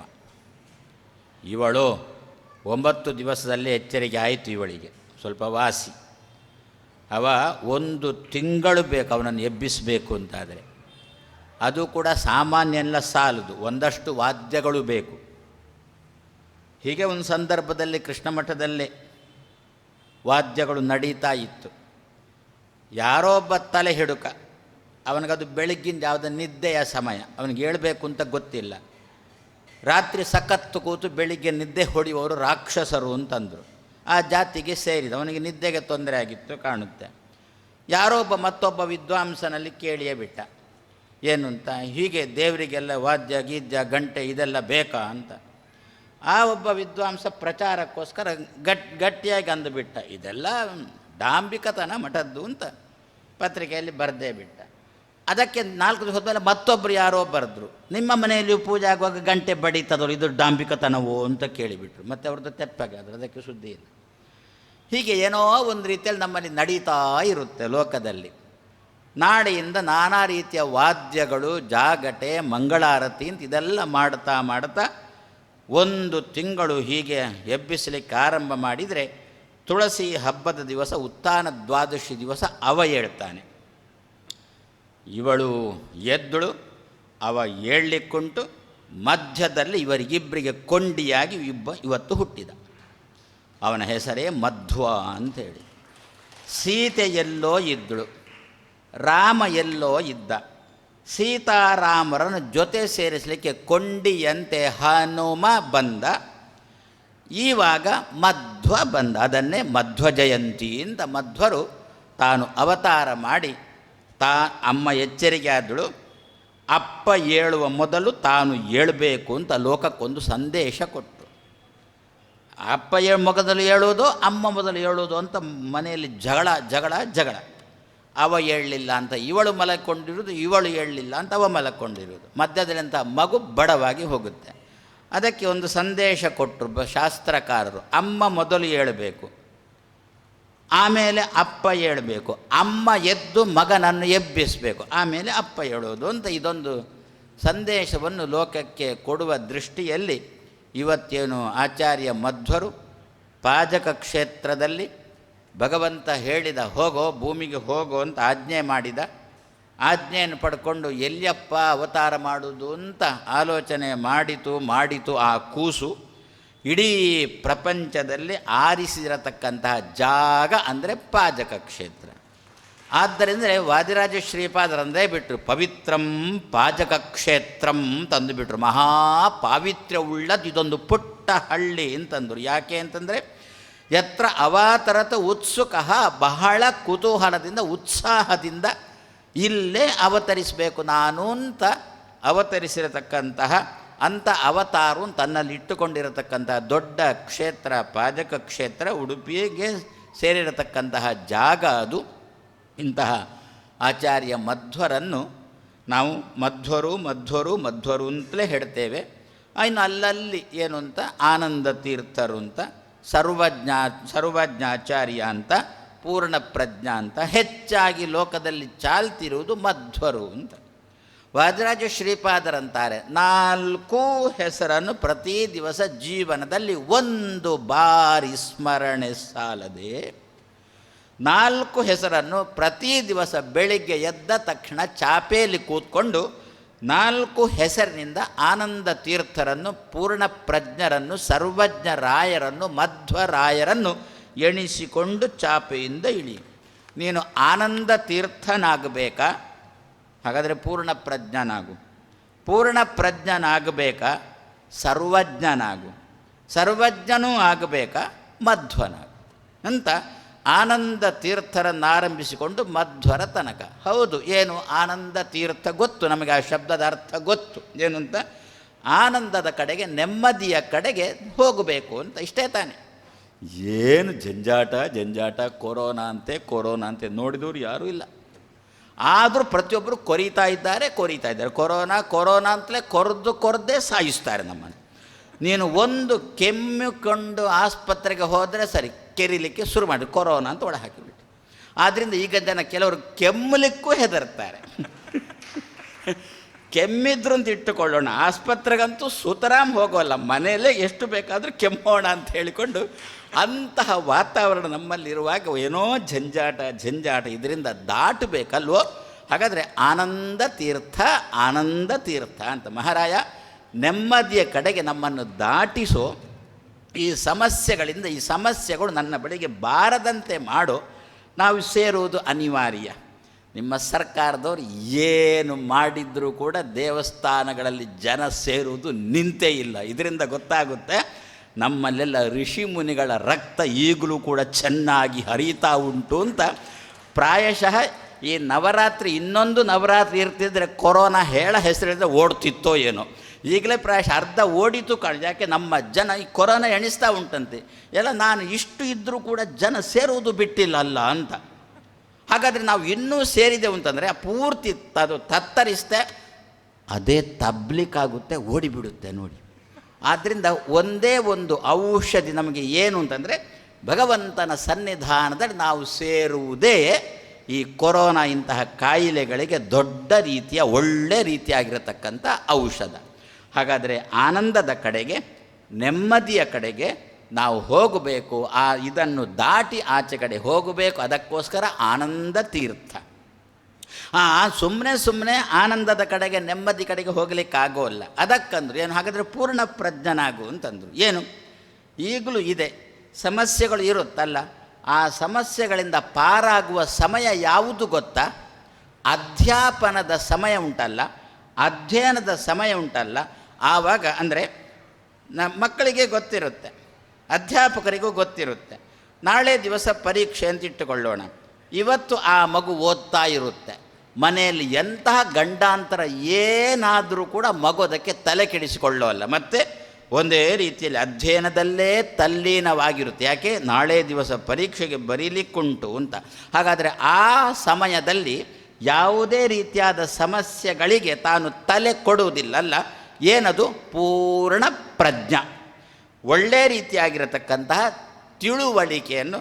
ನಾಳೆ ದಿವಸ ಪರೀಕ್ಷೆ ಅಂತಾದರೆ ಇಡೀ ಪುಸ್ತಕದ ಪೂರ್ಣವಾದ ತಿಳುವಳಿಕೆಯನ್ನು ಸಂಪಾದನೆ ಮಾಡುವುದು ಪೂರ್ಣ ಪ್ರಜ್ಞಾ. ಅಂದರೆ ಯಾವಾಗಲೂ ಅಧ್ಯಯನದಲ್ಲೇ ತನ್ನನ್ನು ತೊಡಗಿಸಿಕೊಂಡಾಕೊಂಡ್ಲು ಅಂತಂದರೆ ಆವಾಗ ಈ ಸಮಸ್ಯೆಗಳು ತಲೆಗೆ ಬರೋದು ಸ್ವಲ್ಪ ಕಮ್ಮಿ ಆಗುತ್ತೆ. ಅದಕ್ಕೋಸ್ಕರ ಪೂರ್ಣ ಪ್ರಜ್ಞಾ ಅಂತಂದರು. ತಿಳಿಯುವುದು ಒಂದು. ಎಷ್ಟಾದರೂ ಕೂಡ ನಾವೇ ಓದ್ತಾ ಇರುವಾಗ ಒಂಚೂರು ಆಚೆ ಈಚೆ ಹೋಗುವುದು ಉಂಟು ಮನಸ್ಸು. ಅದು ನಮಗೇ ಗೊತ್ತು. ಪುಸ್ತಕನಿರುತ್ತೆ, ನಾವು ಇರುತ್ತೇವೆ, ಓದ್ತೇವೋ ಅಥವಾ ಪುಸ್ತಕ ಬಿಡಿಸಿ ಮಾತ್ರ ಇಟ್ಟದ್ದೋ ಯಾರಿಗೆ ಗೊತ್ತು. ಒಳಗಿನ ಗುಟ್ಟು ಮನಸ್ಸಿನ ನಿಯಾಮಕ ಶಿವನೇ ಬಲ್ಲ. ಹಾಗಾದರೆ ಮತ್ತೆ ನಾವು ಪೂರ್ಣ ತಲ್ಲೀನರಾಗುವುದು ಯಾವಾಗ ಅಂತಂದರೆ, ನಾವು ತಿಳಿದದ್ದನ್ನು ಇನ್ನೊಬ್ಬನಿಗೆ ತಿಳಿಸಿದಾಗ. ನಾವೇನು ಸರ್ವವನ್ನು ತಿಳಿದಿದ್ದೆವು, ಏನು ಅಧ್ಯಯನ ಮಾಡಿದ್ದೆವು, ಅದನ್ನು ಇನ್ನೊಬ್ಬನಿಗೆ ಜ್ಞಾಪಯತಿ, ಇನ್ನೊಬ್ಬನಿಗೆ ತಿಳಿಸಲಿಕ್ಕೆ ಅಂತ ತೊಡಗುವಾಗ ಮನಸ್ಸು ಸ್ವಲ್ಪನೂ ಆಚೆ ಈಚೆ ಹೋಗಲಿಕ್ಕೆ ಸಾಧ್ಯವೇ ಇಲ್ಲ. ಆಚೆ ಈಚೆ ಹೋಯಿತು. ಎದುರಿಗೆ ಕೂತಿರತಕ್ಕಂಥ ಶಿಷ್ಯ ಕೇಳಿದ, ಗುರುಗಳೇ ನಿಮ್ಮ ಮನಸ್ಸು ಸರಿ ಇಲ್ಲ, ಇವತ್ತು ಪಾಠ ಬೇಡ ಅಂತ. ನಾನೇ ಅಧ್ಯಯನ ಅಂತ ಕೂತ್ರೆ ಮನಸ್ಸು ಅಲ್ಲಿ ಉಂಟೋ ಇಲ್ಲಿ ಉಂಟೋ ಯಾರಿಗೆ ಗೊತ್ತಾಗುತ್ತೆ? ಶಿಷ್ಯನಿಗೆ ಗೊತ್ತಾಗೋದಿಲ್ಲ, ಯಾರಿಗೂ ಗೊತ್ತಾಗೋಲ್ಲ. ತಿಳಿದದ್ದನ್ನು ಹೇಳಲಿಕ್ಕೆ ತೊಡಗಿದಾಗ ಎದುರಿಗೆ ಕೂತವರಿಗೆ ಗೊತ್ತಾಗುತ್ತಲ್ಲ, ಇವರು ಮನಸ್ಸು ಇಲ್ಲೇ ಇಟ್ಟು ಹೇಳ್ತಾರೋ ಇಡದೆ ಹೇಳ್ತಾರೋ ಅಂತ ಗೊತ್ತಾಗುತ್ತಲ್ಲ. ಹಾಗಾದರೆ ಮೊದಲು ಅಧ್ಯಯನದ ಮೂಲಕ ನಾವು ಪೂರ್ಣ ಪ್ರಜ್ಞರಾಗುವುದು, ಆಮೇಲೆ ನಾವೇನು ಇಷ್ಟನ್ನು ಅಧ್ಯಯನ ಮಾಡಿ ಸರ್ವವನ್ನು ನಮ್ಮಲ್ಲಿ ತಿಳ್ಕೊಂಡಿದ್ದೇವೆ ಅದನ್ನು ಇನ್ನೊಬ್ಬನಿಗೆ ತಿಳಿಯ ಹೇಳುವುದು. ಅದನ್ನು ಏನು ಅಂದರು? ಸರ್ವಜ್ಞರು ಅಂತಂದರು. ಮೊದಲು ಆನಂದ ತೀರ್ಥರು ಸಮಸ್ಯೆಗಳಿಂದ ಮುಕ್ತರಾಗುವಿಕೆ, ಅದಕ್ಕೋಸ್ಕರ ಪೂರ್ಣವಾದ ಅಧ್ಯಯನ ಮಾಡಿರತಕ್ಕಂಥ ಅಧ್ಯಯನವನ್ನು ಇನ್ನೊಬ್ಬನಿಗೆ ತಿಳಿಯ ಹೇಳುವುದು, ಅದೇ ಸರ್ವಜ್ಞರಾಯ. ಸರಿ, ಒಬ್ಬ ಹೀಗೆ ಮಾಡ್ತಾ ಇದ್ದ, ಅಧ್ಯಯನ ಮಾಡ್ತಾನೆ, ಇನ್ನೊಬ್ಬನಿಗೆ ಪಾಠ ಹೇಳ್ತಾನೆ, ಅಧ್ಯಯನ ಮಾಡ್ತಾನೆ, ತರಗತಿಯಲ್ಲಿ ಬಂದು ಉಪಾಧ್ಯಾಯ ವೃತ್ತಿಯನ್ನು ಚೆನ್ನಾಗಿ ಮಾಡ್ತಾನೆ. ನಮ್ಮಲ್ಲಿ ಕ್ರಮ ಏನು ಅಂತಂದರೆ, ಯಾರಾದರೂ ತಮ್ಮ ಕೆಲಸವನ್ನು ಚೆನ್ನಾಗಿ ಮಾಡ್ತಾನೆ ಅಂತಂದರೆ ಅವನ ಕಾಲು ಎಳೆಯುವವರು 100 ಜನ ಸುತ್ತಮುತ್ತ ಇದ್ದೇ ಇರ್ತಾರೆ. ಯಾಕೆ? ಅವರು ಮಾಡೋಲ್ಲ, ಇವನಿಗೆ ಮಾಡಲಿಕ್ಕೆ ಬಿಡೋಲ್ಲ. ಇಂತಹ ವಾತಾವರಣ ನಮ್ಮಲ್ಲಿ ತುಂಬ ಉಂಟು. ಅಲ್ಲ ಏನು, ನಾನಾ ರೀತಿಯಾದ ಹೀಯಾಳಿಸತಕ್ಕಂತಹ ಮಾತು. ಏನು ಭಾರಿ ಅವನ್ನು ಎಂಥದ್ದು ಸತ್ಯಂ ಭಟ್ಟನ ಅದೇ ಉಂಟಲ್ಲ, ನಮ್ಮ ಲೋಕದಲ್ಲಿ ಉಂಟಲ್ಲ. ಯಾವಾಗಲೂ ಸತ್ಯವನ್ನು ಹೇಳ್ತಾ ಇದ್ದರೆ ಜನ ಮಾತಾಡ್ತಾರೆ ಅವನ ಬಗ್ಗೆ, ಏನು ಭಾರಿ ದೊಡ್ಡ ಸತ್ಯಂ ಭಟ್ಟ ಇವ ಅಂತ. ತಾನೂ ಸತ್ಯ ಹೇಳೋಲ್ಲ, ಹೇಳೋನಿಗೂ ಬಿಡೋಲ್ಲ. ಅದೇ ರೀತಿಯಲ್ಲಿ ಒಳ್ಳೆಯ ಕೆಲಸ ಅಂತಂದಾಗ 10 ಜನ ಸುತ್ತಮುತ್ತ ನಾನಾ ರೀತಿಯಾಗಿರತಕ್ಕಂಥ ಮಾತನ್ನು ಹೇಳುವ ಪ್ರಸಂಗ ಇದ್ದೇ ಇರುತ್ತೆ. ಆ ಮಾತಿನ ಕಡೆಗೆ ಇವನ ಗಮನ ಹೋಯಿತು, ಆನಂದದ ಕಡೆಗೆ ಹೋದವ ತಿರುಗಿ ಬರುವ ಪ್ರಸಂಗ ಬಂತು, ಪುನಃ ಸಮಸ್ಯೆ ಕಡೆಗೇನೆ ಬರುವ ಪ್ರಸಂಗ ಬಂತು. ಹಾಗಾದರೆ ಎಂತಹ ಹೀಯಾಳಿಕೆಯ ಮಾತುಗಳು ಬಂದರೂ ಕೂಡ ಅದನ್ನು ಒಳ್ಳೆಯ ರೀತಿಯಲ್ಲಿ ತನ್ನಲ್ಲಿ ಪರಿವರ್ತನೆ ಮಾಡಿಕೊಳ್ಳುವುದಕ್ಕೋಸ್ಕರ ಮಧ್ವ ಅಂತಂದು. ಅವರ ಹೆಸರು ಮಧ್ವ ಅಂತಲ್ವೋ? ಮಧುವ ಮಧ್ವ ಅಂತಲ್ವೋ? ಗೊತ್ತು ತಾನೆ. ಮಧು ಅಂದರೆ ಜೇನುತುಪ್ಪ ಅಂತ ಹೇಳ್ತೇವಲ್ಲ ನಾವು, ಅದನ್ನು ಜೇನುತುಪ್ಪ, ಅದು ಮಧು. ಇವರು ತನ್ನ ಹೆಸರಲ್ಲಿ ಮಧು, ಆ ಜೇನುತುಪ್ಪದ ಹೆಸರನ್ನು ತನ್ನಲ್ಲಿ ಇಟ್ಟುಕೊಂಡರು. ಯಾಕೆ ಇಟ್ಟುಕೊಂಡರು? ಇವರಿಗೆ ಆ ಪ್ರಸಂಗ ಬಂದಿತ್ತು. ಏನು ಪ್ರಸಂಗ ಬಂದಿತ್ತು? ತನ್ನ ಗುರುಗಳು ಪಾಠ ಹೇಳ್ತಾ ಇದ್ದಾರೆ, ಅಚ್ಯುತ ಪ್ರೇಕ್ಷರು ಅಚ್ಯುತ ಪ್ರಜ್ಞರು ಪಾಠ ಹೇಳ್ತಾ ಇದ್ದಾರೆ. ಅದರಲ್ಲಿ ಗುರುಗಳೇ ಏನು ಇದು ತಪ್ಪು, ಇದು ತಪ್ಪು, ಇದು ತಪ್ಪು. ಮೊದಲನೇ ಶ್ಲೋಕವೇ ಪಾಠ ಆಗ್ತಾ ಉಂಟು. ಅದರಲ್ಲಿ 32 ತಪ್ಪನ್ನು ತೋರಿಸಿಕೊಟ್ರಂತೆ. ಈ ವಾಸುದೇವನಾಗಿರುವ 32 ತಪ್ಪನ್ನು ತೋರಿಸಿಕೊಟ್ಟ. ಒಂದೆರಡಲ್ಲ, 2-3 ಪ್ರಶ್ನೆಗಳನ್ನು ಕೇಳಿಸಿಕೊಂಡರು. ಆದರೆ ಈ ಪ್ರಶ್ನೆ ಮಾಡೋದನ್ನು ಬಿಟ್ಟಿಲ್ಲ. ಯಾಕೆ? ಕೃಷ್ಣ ಭಗವದ್ಗೀತೆಯಲ್ಲಿ ಹೇಳಿದ್ದ, ಆ ಭಗವದ್ಗೀತೆಯನ್ನು ವಾಸುದೇವ ಮನೆಯಲ್ಲಿರುವಾಗಲೇ ಓದಿಯಾಗಿತ್ತು. ಏನಂತ? ಪರಿಪ್ರಶ್ನೇನ ಸೇವಯ ಸಂಶಯಾತ್ಮ ವಿನಶ್ಯತಿ ಅಂತ. ಪ್ರಶ್ನೆ ಬಂದರೆ, ಸಂಶಯ ಬಂದರೆ ಕೇಳು, ಒಳಗಿಂದ ಇಟ್ಟುಕೊಳ್ಳಬೇಡ ಅಂತ. ಅದನ್ನು ನೆನಪಲ್ಲಿ ಇಟ್ಟುಕೊಂಡು ಪ್ರಶ್ನೆ ಮಾಡಿದ 2-3 ಸಲ ನೋಡಿದರು. ಮತ್ತೆ ಅಂದರು, ಇದಕ್ಕೆ ಉತ್ತರ ಮುಂದಿನ ಶ್ಲೋಕದಲ್ಲಿ ಬರುತ್ತೆ ಅಂದರು. ವಾಸುದೇವಂದ ಇವತ್ತೇ ಬೇಕು ಅಂದ. ಗುರುಗಳು ತಬ್ಬಲಿಕ್ಕಾದ್ರು. ಗುರುಗಳು ಆ ಸಂದರ್ಭದಲ್ಲಿ ತಬ್ಬಿಬ್ಬಾಗಿ ಮಾತಂದೇ ಬಿಟ್ಟರು. ಏನಂತ? ಭಾರಿ ದೊಡ್ಡ ಪಂಡಿತನ ನೀನು, ಏನು ನೀ ಭಾರಿ ಓದಿದವನ, ನೋಡೋಣ ಶುದ್ಧವಾದ ಭಾಷ್ಯ ನೀನೊಂದು ಬರೀ ನೋಡುವ. ಈಗ ಹಿರಿಯರ ಭಾಷೆ ಸದ್ಯಕ್ಕೆ ಈಗ ಉಂಟು, ಎಲ್ಲರೂ ಇದನ್ನೇ ಚಾಲ್ತಿಯಲ್ಲಿ ಇಟ್ಟುಕೊಂಡಿದ್ದಾರಪ್ಪ ಪಾಠ ಮಾಡಲಿಕ್ಕೆ ಅಂತ. ನೀನು ಇದರಲ್ಲೇ ತಪ್ಪು ಹುಡುಕ್ತೀಯಾ? ಹಾಗಾದರೆ ನೋಡೋಣ, ತಪ್ಪು ಇಲ್ಲದಂತ ನೀನೊಂದು ಬರೀ ನೋಡೋಣ, ನಿನ್ನ ಪಾಂಡಿತ್ಯ ಏನು ಅಂತ ನೋಡ್ತೇನೆ, ಎಷ್ಟು ಬುದ್ಧಿವಂತ ನನಗೆ ಗೊತ್ತಾಗುತ್ತೆ ಆವಾಗ ಅಂಥೇಳಿ ಗುರುಗಳು ಹೀಯಾಳಿಸಿದರು. ಗುರುಗಳು ಹೀಯಾಳಿಸಿದನ್ನು, ಹೀಯಾಳಿಕೆಯ ಧ್ವನಿಯನ್ನು ವಾಸುದೇವ ಬಿಟ್ಟುಬಿಟ್ಟ. ಏನು ಮಾಡಿದ? ನೀನು ಒಂದು ಭಾಷ್ಯ ಬರಿ ಅಂತ ಹೇಳಿದ್ದನ್ನು ಮಾತ್ರ ಸ್ವೀಕಾರ ಮಾಡಿದ. ತಾನೊಂದು ಭಾಷ್ಯ ಬರೆದ, ಗುರುಗಳ ಮುಂದಿಟ್ಟ, ಇದರ ಪ್ರತಿಯನ್ನು ನಾರಾಯಣನ ಮುಂದಿಟ್ಟ. ಗುರುಗಳೇ ಅಂತಂದೆ. ಗುರುಗಳು ಓದಿದ್ರು, ಚೆನ್ನಾಗುಂಟಪ್ಪ ಅಂತಂದರು. ಏನಿದು? ಇದು ಮಧು. ಜೇನುಹುಳಗಳ ಕ್ರಮ ಹೇಗೆ? ನಾನಾ ರೀತಿಯ ಇದರಲ್ಲಿ ಕೂಡ್ತಾವೆ, ಪುಷ್ಪದಲ್ಲಿ ಕೂಡ್ತಾವೆ. ಕೆಲವು ಪುಷ್ಪರಸ ಹುಳಿ ಇರ್ಬೋದು, ಕಹಿ ಇರ್ಬೋದು, ಒಗರು ಇರ್ಬೋದು, ಉಪ್ಪು ಇರ್ಬೋದು, ಖಾರ ಇರಬಹುದು, ಸಿಹಿ ಇರ್ಬೋದಲ್ವೋ? ಎಲ್ಲ ರೀತಿಯ ಪುಷ್ಪರಸಗಳನ್ನು ತಾವು ಸ್ವೀಕಾರ ಮಾಡಿದವು, ಎಲ್ಲವನ್ನು ಸಿಹಿಯನ್ನಾಗಿ ಪರಿವರ್ತನೆ ಮಾಡಿದವು ಅಲ್ವೋ? ಅದು ಮಧು ಅಲ್ವೋ? ಅದನ್ನು ಜೇನುತುಪ್ಪ ಅಂತ ಕರೆಯುವುದಲ್ವೋ? ಅದೇ ರೀತಿಯಲ್ಲಿ ವಾಸುದೇವನ ಜಾಯಮಾನವು ಹಾಗೆ ಆಗಿತ್ತು. 10 ಜನ ಎಂಥ ಹೀಯಾಳಿಕೆಯ ಮಾತನ್ನು ಹೇಳಿದ್ರೂ ಕೂಡ ಹೀಯಾಳಿಸತಕ್ಕಂಥ ಧ್ವನಿಯನ್ನು ಬದಿಗಿಟ್ಟ. ನೋಡೋಣ ಮಾಡು ಅಂತ ಹೇಳಿದ್ದನ್ನು ಮಾತ್ರ ಸ್ವೀಕಾರ ಮಾಡಿದ. ಆದ್ದರಿಂದ ತಾನು ಬೆಳೆದ ಆಧ್ಯಾತ್ಮಿಕ ಸಮಾಜವನ್ನು ಚೆನ್ನಾಗಿ ಬೆಳೆಸಿದ. ಇದು ಯಾವುದು? ಇದು ಮಧ್ವ. ಆದ್ದರಿಂದ ನಾವು ಕೂಡ ಇಂಥ ಕ್ಷೇತ್ರದಲ್ಲಿ ಮುಂದುವರಿದಾಗ ಸುತ್ತಮುತ್ತ ಹೀಯಾಡಿಸೋಣ. ನಾವು ಇರ್ತೇವಲ್ಲೋ, ನಮ್ಮ ಮಗುವನ್ನು ವಿದ್ಯಾಪೀಠಕ್ಕೆ ಅಂತ ಹಾಕ್ತೇವೆ, ಅಧ್ಯಯನಕ್ಕೆ ಅಂತ. ಆವಾಗ ಅಕ್ಕಪಕ್ಕದ ಮನೆಯವರು ಕೇಳೋದುಂಟು, ಏನ್ರಿ ಏನು ಧೈರ್ಯದಿಂದ ಹಾಕಿದ್ರೆ ವಿದ್ಯಾಪೀಠಕ್ಕೆ, ನಾಳೆ ಓದಿ ಏನು ಮಾಡ್ತಾನೆ, ಊಟಕ್ಕೆ ಏನು ಮಾಡ್ತಾನೆ, ಇವರು ಕೊಡ್ತಾರಾ? ಆದರೆ ನಮ್ಮಲ್ಲೊಂದು ಮಾತಿಗೆ ಕೊರತೆ ಇಲ್ಲ. ಇಂತಹ ಹೀಯಾಳಿಕೆಯ ಮಾತು ಬಂದಾಗ ಆ ಮಾತುಗಳನ್ನೆಲ್ಲ ಸಿಹಿಯನ್ನಾಗಿ ಪರಿವರ್ತಿಸಿಕೊಂಡು ನಾವು ಬೆಳೆದು ನಮ್ಮ ಶಿಷ್ಯವರ್ಗವನ್ನು ಕೂಡ ಬೆಳೆಸಬೇಕು ಅಂತಾದರೆ ಅದಕ್ಕೆ ಮಧ್ವ ಎನ್ನತಕ್ಕಂಥ ಹೆಸರನ್ನೂ ಕೂಡ ಪ್ರತಿ ದಿವಸ ನಮ್ಮ ಜೀವನದಲ್ಲಿ ಒಂದು ಬಾರಿಯಾದರೂ ಕೂಡ ಸ್ಮರಿಸಿಕೊಂಡರೆ ಆನಂದ ತೀರ್ಥರ, ಪೂರ್ಣ ಪ್ರಜ್ಞರ, ಸರ್ವಜ್ಞರಾಯರ, ಮಧ್ವರಾಯರ ಒಂದು ಬಾರಿ ಸ್ಮರಣೆ ಸಾಲದೆ ಅಂಥೇಳಿ ಆ ಒಂದು ನಾಮಕ್ಕೂ ಕೂಡ ಇಂತಹ ತಾಕತ್ತನ್ನು ವಾದಿರಾಜ ಶ್ರೀಪಾದರು ತಾನು ಅನುಭವಿಸಿ ಸಮಾಜಕ್ಕೆ ಕೊಟ್ಟಿದ್ದಾರೆ. ಆದ್ದರಿಂದ ಈ 4 ನಾಮಗಳನ್ನು ಪ್ರತಿ ದಿವಸ ನಮ್ಮ ಜೀವನದಲ್ಲಿ ಅಳವಡಿಸಿಕೊಂಡು ಆನಂದದ ಕಡೆಗೆ, ನೆಮ್ಮದಿಯ ಕಡೆಗೆ ನಮ್ಮ ಪಯಣ ಸಾಗುವಂತೆ ಆಗಲಿ ಅಂತ ಆಚಾರ್ಯ ಮಧ್ವರ ಅವತಾರದ ಪರ್ವಕಾಲದಲ್ಲಿ ಹೇಳ್ತಾ ಶ್ರೀಕೃಷ್ಣಾರ್ಪಣಂ ಅಸ್ತು. ಆಚಾರ್ಯರ ಹೆಸರುಗಳಿಂದಲೇ ನಮ್ಮ ಬದುಕನ್ನು ನೆಮ್ಮದಿಯ ಕಡೆಗೆ ಸಾಗಿಸಿಕೊಳ್ಳುವುದಕ್ಕೆ ಬೇಕಾದ ಅಪೂರ್ವ ಚಿಂತನೆಯನ್ನು ಕೊಟ್ಟು ನಮ್ಮ ಸ್ಮರಣೆಗೆ ಸರಿಯಾದ ಆಹಾರವನ್ನು ನೀಡಿದಂತಹ ಶ್ರೀಪಾದರಿಗೆ ಹೃತ್ಪೂರ್ವಕವಾದ ಕೃತಜ್ಞತೆಗಳನ್ನು ಸಮರ್ಪಿಸ್ತಾ ಇದ್ದೇನೆ.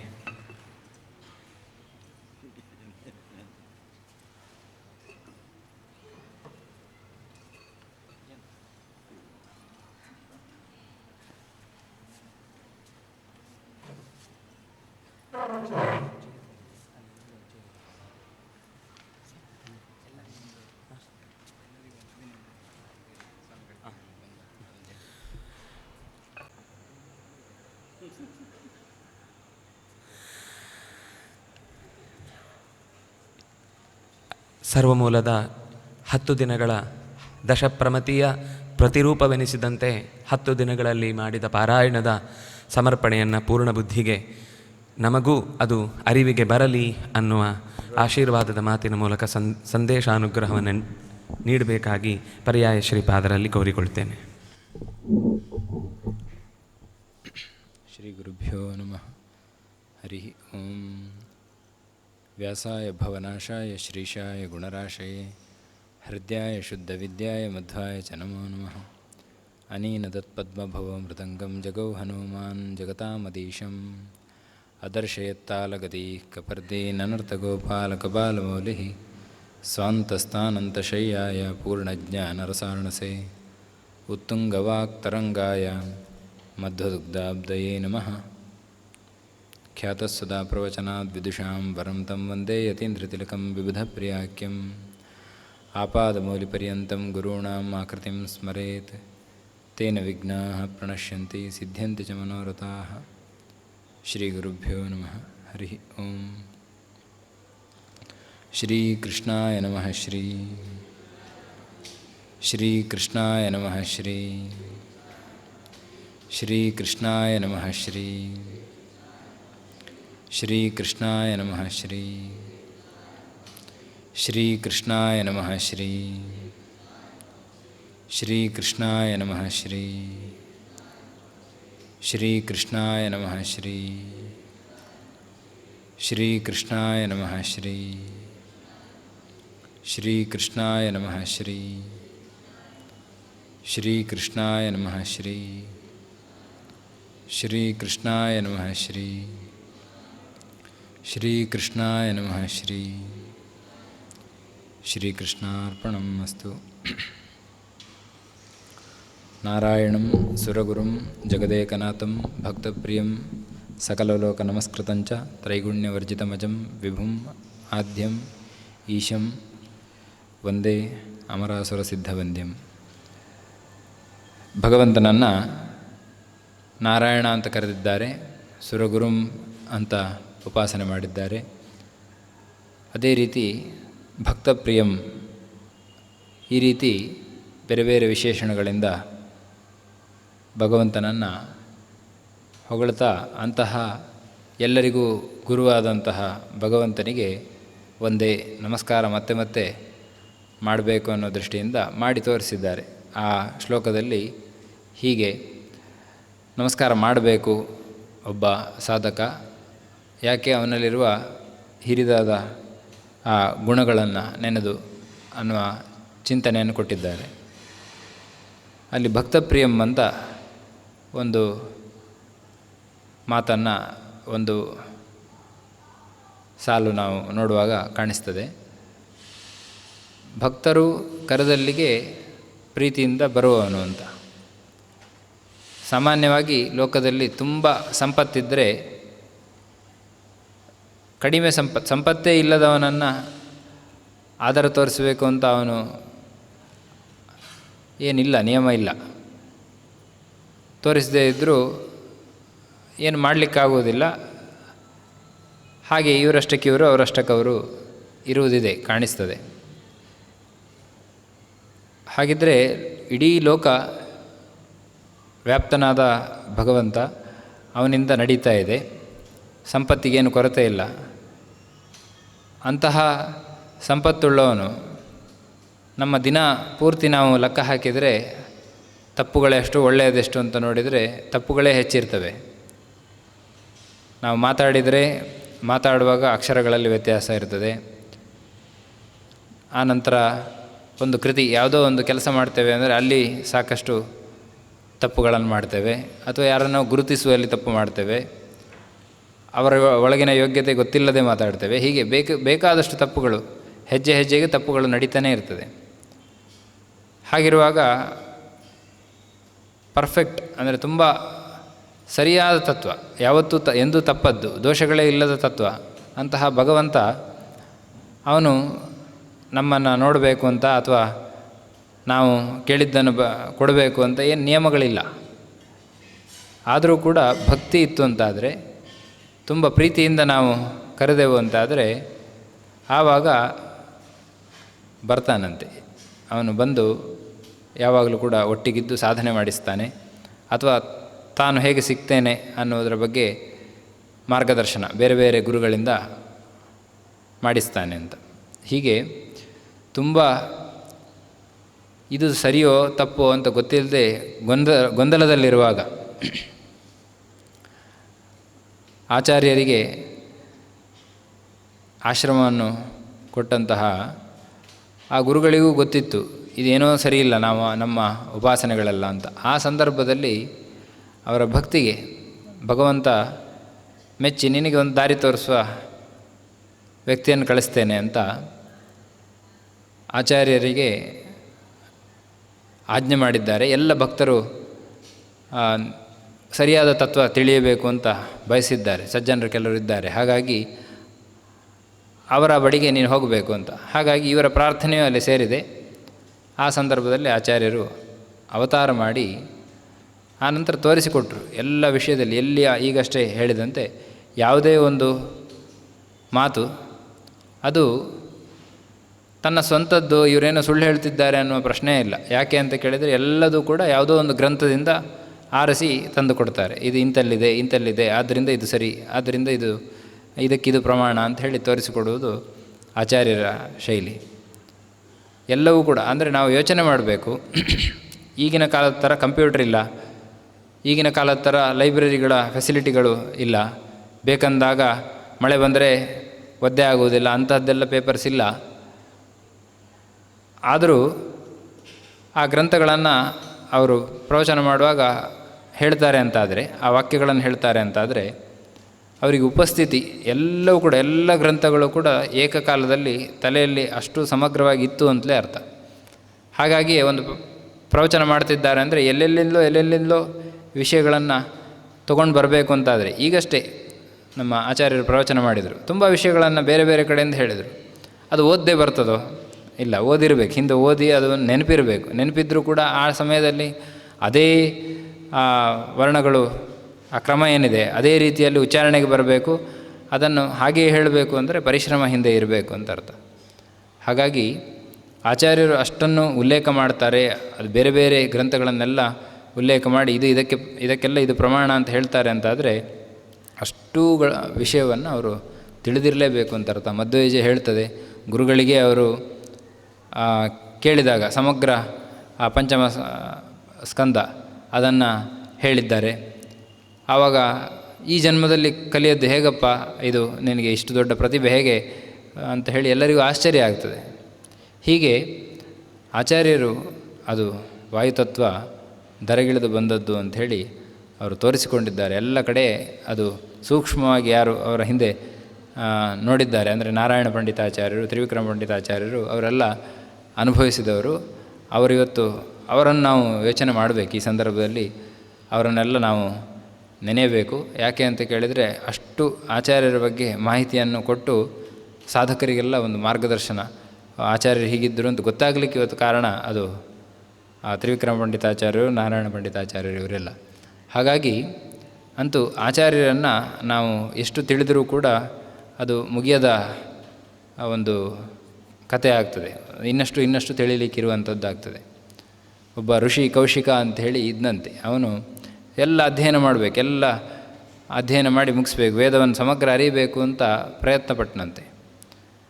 ಪ್ರಯತ್ನ ಪಡುವಾಗ ಅವನಿಗೆ ಮುಗಿಯಿತು, ಅವನ ಜೀವನದ ಅವಧಿ ಮುಗೀತಾ ಬಂತು.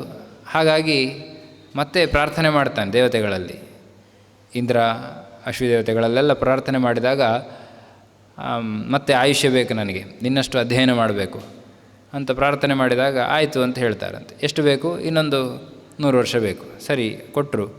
ಮತ್ತೆ ಅಧ್ಯಯನಕ್ಕೆ ಕೂತ, ಮುಗೀತು, ಅದು ಕೂಡ ಮುಗೀತಾ ಬಂತು. ಹೀಗೆ ಒಂದು 5-6 ಬಾರಿ ಮಾಡ್ತಾನೆ, ಅದು ಮುಗಿಯೋದಿಲ್ಲ. ಅದು ಎರಡನೇ ಸಲ ಕೇಳುವಾಗ ಹಾಗಾದರೆ ಇನ್ನೂ 400 ವರ್ಷ ಇರಲಿ, ಆ ನಂತರ ಅದರ 4 ಪಟ್ಟಿರಲಿ, ಹೀಗೆ ಪ್ರಾರ್ಥನೆ ಮಾಡ್ತಾನೆ.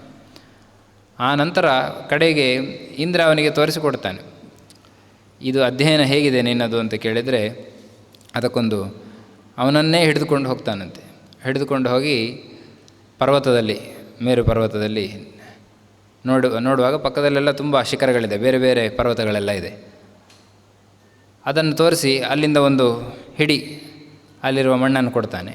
ಹಿಡ್ಕೊಂಡ ಮತ್ತೆ ಬೇರೆ ಬೇರೆ ಪರ್ವತಗಳಿಗೆಲ್ಲ ಹೋಗಿ ಒಂದೊಂದು ಹಿಡಿ ಮಣ್ಣನ್ನು ಸಂಗ್ರಹ ಮಾಡಿ ಆನಂತರ ಈಗ ನೀನು ಕಲಿತ ವೇದ ಇಷ್ಟು, ಇನ್ನು ಅಷ್ಟಿದೆ. ಅನಂತ ವೇದರಾಶಿ ಅಂದರೆ ಅನಂತ, ಅದು ಅದಕ್ಕೆ ಮುಗಿಯುವುದು ಅಂತಿಲ್ಲ. ಭಗವಂತನನ್ನು ಹೇಳುವಂಥ ಪದಗಳು ಅದು ಮುಗಿಯುವುದಿಲ್ಲ. ಅವನ ಗುಣಗಳನ್ನು ಹೇಳುವಂಥ ಪದಗಳು ಎಂದೂ ಕೂಡ ಅದು ನಾನು ಕಲಿತು ಮುಗಿಸಿಬಿಟ್ಟೆ ಅಂತ ಹೇಳುವಂಥದ್ದು ಸಾಧ್ಯವೇ ಇಲ್ಲ ಅಂತ ತೋರಿಸಿಕೊಡ್ತಾನೆ. ಹೀಗೆ ಅಂತಹ ಭಗವತ್ ತತ್ವ, ಅನಂತ ನಾಮಕ ಭಗವಂತ ಅನಂತನಾಗಿದ್ದಾನೆ. ಅವನ ಚಿಂತನೆಗಳು ಕೂಡ ಅದು ಮಾಡಿ ಮುಗಿಯುವುದು ಅಂತಿಲ್ಲ. ಆದರೂ ಮಾಡಿ ಮುಗಿಯುವುದಿಲ್ಲ ಅಂತಾದರೂ ನಮಗೊಂದು ಸ್ವಲ್ಪ ಜ್ಞಾನ ಬರಬೇಕು. ಆ ನಂತರ ನಮ್ಮ ಅಹಂಕಾರಗಳೆಲ್ಲ ಕಡಿಮೆ ಆಗಬೇಕು. ನಿರಂತರ ಅಧ್ಯಯನದಲ್ಲಿ ನಾವು ನಿರತರಾಗಬೇಕು. ಆ ದಾರಿ ಸ್ವಲ್ಪ ಮಟ್ಟಿಗಾದರೂ ಅದು ಸರಿಯಾದ ರೀತಿಯಲ್ಲಿ ಹೋಗಬೇಕು ಅಂತಾದರೆ ಅದು ಆಚಾರ್ಯರ ಮಾರ್ಗದರ್ಶನ ಇರಬೇಕು. ಏನೋ ಉಪಾಸನೆ ಮಾಡ್ತೇವೆ ಅಂಥೇಳಿ ಯಾವುದು ಉಪಾಸನೆ ಮಾಡಬಾರ್ದು ಆ ರೀತಿಯಲ್ಲಿ ಮಾಡಿದರೆ ಭಗವಂತ ಅವನಿಗೆ ಸಾಮರ್ಥ್ಯ ಇದೆ, ಅನಂತ ಗುಣಗಳಿವೆ, ಇಲ್ಲ ಅವನಲ್ಲಿ ಯಾವ ರೀತಿಯ ಗುಣಗಳು ಇಲ್ಲ ಅಂತ ಚಿಂತನೆ, ಹೀಗೆಲ್ಲ ಮಾಡಿದರೆ ಅದು ವಿಮುಖರಾಗ್ತವೆ, ಹಿಂಬದಿ ಹೋಗುವ ಆಗ್ತದೆ. ಭಗವಂತನ ಸಿಗಬೇಕು ಅಂದರೆ ಈ ಕಡೆ ಹೋಗಬೇಕು ಅಂದರೆ ನಾವು ಇನ್ನೊಂದು ದಾರಿಯಲ್ಲಿ ಹೋದಂತಾಗ್ತದೆ. ಹಾಗಾಗಿ ಆಚಾರ್ಯರ ಏನು ಮಾರ್ಗ ಇದೆ ಅದನ್ನು ನಾವು ತುಳಿದರೆ ಆ ನಂತರ ಆ ಶಾಸ್ತ್ರಗಳ ಅಧ್ಯಯನವನ್ನು ನಾವು ಮಾಡಲಿಕ್ಕೆ ಪ್ರಯತ್ನ ಪಟ್ಟರೆ ಅದು ನಿಜವಾಗಿ ನಮ್ಮ ಜೀವನದ ಒಂದು ದೊಡ್ಡ ಸಾಧನೆ ಅಂತ ಆಗ್ತದೆ. ನಾವು ಕೂಡ ಸರಿಯಾದ ಸದ್ಭಕ್ತರು ಅಂತ ಆಗಲಿಕ್ಕೆ ಸಾಧ್ಯವಾಗ್ತದೆ. ಅಂತಹ ಭಕ್ತರು ಅಂತಾದಾಗ ಭಕ್ತ ಪ್ರಿಯಂ, ಆ ಭಕ್ತ ಪ್ರಿಯನಾದ ಭಗವಂತನನ್ನು ನಾವು ನೋಡಲಿಕ್ಕಾಗ್ತದೆ. ಅವನು ಬರ್ತಾನೆ. ಅಂಥವನನ್ನು ಮತ್ತೆ ನಾವು ಕಾಣಲಿಕ್ಕೆ ಅಥವಾ ಸೇರಲಿಕ್ಕೆ ಅದೊಂದು ಅವಕಾಶ ಆಗ್ತದೆ. ಹಾಗಾಗಿ ಆಚಾರ್ಯರ ಒಂದು ಕರುಣೆಯನ್ನು ಅಥವಾ ಅವರ ಎಲ್ಲ ಆ ಕೃತಿಗಳನ್ನು ಅದನ್ನೆಲ್ಲ ನಾವು ನಿರಂತರ ಚಿಂತನೆ ಮಾಡಬೇಕು. ಆ ನಂತರ ಅದನ್ನು ಜೀವನದಲ್ಲಿ ಅಳವಡಿಸ್ಕೊಳ್ಳಿಕ್ಕೆ ನಿರಂತರ ಪ್ರಯತ್ನ ಮಾಡಬೇಕು ಅಂತ ಹೇಳ್ತಾ ಇವತ್ತಿನ ದಿನದಲ್ಲಿ ವಿಶೇಷವಾಗಿ ನವರಾತ್ರಿಯ ಸಂದರ್ಭದಲ್ಲಿ ಎಲ್ಲ ವಿದ್ವಾಂಸರು ಅವರು ಸಮಗ್ರ ಸರ್ವಮೂಲದ ಸಾಧಾರಣ ಎಲ್ಲ ತುಂಬ ಓದಿಕೊಂಡವರು ಅನುಸಂಧಾನಪೂರ್ವಕವಾಗಿ ಪಾರಾಯಣವನ್ನು ಮಾಡಿದ್ದಾರೆ. ಅದೇ ರೀತಿ ಅವರು ವಿಶೇಷವಾಗಿ ಆ ಸಮಯವನ್ನು ಇಟ್ಟು ಕೃಷ್ಣ ಮಠದಲ್ಲೇ ಬಂದು ದೇವರ ಬಳಿಯಲ್ಲೇ ಅದನ್ನು ಒಪ್ಪಿಸಿದ್ದಾರೆ. ಅವರೆಲ್ಲರಿಗೂ ಕೂಡ ಶ್ರೇಯಸ್ಸಾಗಲಿ ಅಂತ ಹೇಳ್ತಾ ಈ ದಿನಗಳಲ್ಲಿ ರಾಮನಾಥಾಚಾರ್ಯರು ಕೂಡ ಅವರು ಕೂಡ ಸ್ವತಃ ಪಾರಾಯಣ ಮಾಡಿದ್ದಾರೆ. ಅದೇ ರೀತಿ ಅವರ ಚಿಂತನೆ ಪುಷ್ಪಗಳನ್ನು ಅರ್ಪಿಸಿದ್ದಾರೆ. ಶಿಖರಪ್ರಾಯವಾಗಿ ಎಲ್ಲ ಶ್ರೀಪಾದರುಗಳು, ಗುರುಗಳು, ವಿಶ್ವಪ್ರಿಯ ತೀರ್ಥರು, ಅದೇ ರೀತಿ ಕೃಷ್ಣಾಪುರ ಮಠದ ವಿದ್ಯಾಸಾಗರ ತೀರ್ಥರು, ಅದೇ ರೀತಿ ಪಲಿಮಾರು ಶ್ರೀಪಾದರು, ವಿದ್ಯಾಧೀಶ ತೀರ್ಥರು ಇವರೆಲ್ಲ ಉಪಸ್ಥಿತರಿದ್ದರು. ಅದೇ ರೀತಿ ಪಲಿಮಾರು ಕಿರಿಯ ಶ್ರೀಪಾದರು ಕೂಡ ಉತ್ಸವದಲ್ಲೆಲ್ಲ ಭಾಗಿಯಾಗಿ ಪಾಠದ ನಿಮಿತ್ತವಾಗಿ ಅವರು ಮುಂತೆರಳಿದರು. ಅಂತೂ ಎಲ್ಲರ ಗುರುಗಳ ಒಂದು ಅನುಗ್ರಹದಿಂದ, ಅವರ ಆಶೀರ್ವಾದಗಳಿಂದ ಇವತ್ತು ಈ ವಿಜಯದಶಮಿಯ ದಿನದಲ್ಲಿ ಕೃಷ್ಣನಿಗೆ ಕಿಂಚಿತ್ ನಾವು ಆ ಪುಷ್ಪಗಳನ್ನು ಯಾವುದು ಅಧ್ಯಯನ ಮಾಡಿದ್ದಾರೋ ಆ ಪುಷ್ಪಗಳನ್ನು ಅವರೆಲ್ಲ ಸಮರ್ಪಣೆ ಮಾಡಿದ್ದಾರೆ ವಿದ್ವಾಂಸರು. ನಾವು ಯಥಾಶಕ್ತಿ ಅದನ್ನು ಮಾಡಲಿಕ್ಕೆ ಪ್ರಯತ್ನ ಪಟ್ಟಿದ್ದೇವೆ. ಎಲ್ಲರೂ ಕೂಡ ಅದರಲ್ಲಿ ನೀವೆಲ್ಲ ಸೇರಿದ್ದೀರಿ. ಎಲ್ಲರಿಗೂ ಕೂಡ ಮತ್ತೊಮ್ಮೆ ದೇವರ ಅನುಗ್ರಹವನ್ನು ಪ್ರಾರ್ಥನೆ ಮಾಡ್ತಾ ಶ್ರೇಯಸ್ಸಾಗಲಿ ಅಂತ ಹೇಳ್ತಾ ಕೃಷ್ಣಾರ್ಪಣಮಸ್ತು. ಹರೇ ನಮಃ. ಇದು ಮಂಗಳ ಪುಷ್ಪ. ಆಚಾರ್ಯರು ಇವತ್ತು ಹುಟ್ಟಿದರು ಅಂತಂದರೆ ಇನ್ನು ಮುಂದಿನ ಅಷ್ಟೂ ದಿನಗಳಿಗೆ ನಮಗೆ ಅವರು ದಾರಿ ತೋರುವುದಕ್ಕೋಸ್ಕರ ನಮಗೆ ದೀಪವನ್ನು ಹಚ್ಚಿಕೊಟ್ಟಿದ್ದಾರೆ. ಇನ್ನು ನಡೆಯಬೇಕಾದ ಕೆಲಸ ಇದೆ. ಆ ಕೆಲಸದಲ್ಲಿ ಸಾಗುವುದಕ್ಕೆ ಹಿರಿಯರು ಎಲ್ಲರೂ ಕೂಡ ಅನುಗ್ರಹಿಸಿದ್ದಾರೆ. ಇವತ್ತಿನ ಈ ವಿಜಯದಶಮಿಯ ಆಚಾರ್ಯ ಮಧ್ವರ ಜಯಂತಿಯ ಕಾರ್ಯದಲ್ಲಿ ನಾವೆಲ್ಲರೂ ಕೂಡ ಹೊರಗಿನಿಂದ ಉತ್ಸವ ಇತ್ಯಾದಿಗಳು ಕೂಡ ಅದು ನಡೆಯಬೇಕು. ಅದು ಒಳಗೆ ನಡೆಯುವುದನ್ನು ಹೀಗೆಲ್ಲ ನಡೀಲಿಕ್ಕಿದೆ ಅಂತ ಹೊರಗಿನಿಂದ ತೋರಿಸಬೇಕಾದದ್ದು. ಹಾಗೊಂದು ನಿಮಿತ್ತದಲ್ಲಿ ಏನೂ ಗೊತ್ತಿಲ್ಲದವನಿಗೂ ಇಲ್ಲೇನೋ ನಡೀತಾ ಇದೆ ಅಂತ ಗೊತ್ತಾಗಿ ಏನು ನಡೀತಾ ಇದೆ ಅಂತ ಕುತೂಹಲ ಹುಟ್ಟಿ ಆ ಕುತೂಹಲದಿಂದ ಅದಕ್ಕೋಸ್ಕರ ಒಂದಿಷ್ಟು ಪ್ರಶ್ನೆಗಳನ್ನು ಹಾಕಿ ತಿಳಿದು ಇಷ್ಟೆಲ್ಲ ಅದ್ಭುತ ಇದೆ ಅಂತ ಅದರೊಳಗೆ ಬರುವುದಕ್ಕೆ ಎಲ್ಲ ಪ್ರಕ್ರಿಯೆಗಳು ಕೂಡ ಒಂದು ತೆರೆದ ಬಾಗಿಲಾಗಿ ಇರುವಂತೆ ಆಚಾರ್ಯರು ಇವತ್ತು ನಮ್ಮನ್ನು ಬಾಗಿಲು ತೆರೆದು ತನ್ನ ಗ್ರಂಥಗಳ ಒಳಗೆ ಕರೆಯುವುದಕ್ಕಾಗಿ ಕೈ ಬೀಸಿದ್ದಾರೆ. ಹಾಗೆ ಬೀಸಿದ ಕೈಯತ್ತ ಸಾಗುವ ಪ್ರಯತ್ನಕ್ಕೆ ಆಚಾರ್ಯರು ಶ್ರೀಕೃಷ್ಣ ಇಬ್ಬರೂ ನಮ್ಮನ್ನು ಸದಾ ಅನುಗ್ರಹಿಸಲಿ ಅಂತ ಪ್ರಾರ್ಥಿಸ್ತಾ ಇವತ್ತಿನ ಕಾರ್ಯಕ್ರಮದ ಈ ಎಲ್ಲ ಕ್ರಿಯೆಗಳಿಗೆ ನೀವು ಭಾಗವಹಿಸಿ ಅದರಲ್ಲಿ ಸಂಪೂರ್ಣವಾಗಿ ತೊಡಗಿಸಿಕೊಂಡಂತಹ ಎಲ್ಲ ಸದ್ಭಕ್ತರಿಗೂ ಕೂಡ ಕೃತಜ್ಞತಾಪೂರ್ವಕವಾಗಿ ನಾನು ಅವರನ್ನು ನಮಿಸಿ ಇವತ್ತಿನ ಈ ಕಾರ್ಯಕ್ರಮ ಇಲ್ಲಿಗೆ ಮುಕ್ತಾಯ ಆಗ್ತಾ ಇದೆ. ನಾಳೆ ಸಂಜೆ 5:00 ಸರಿಯಾಗಿ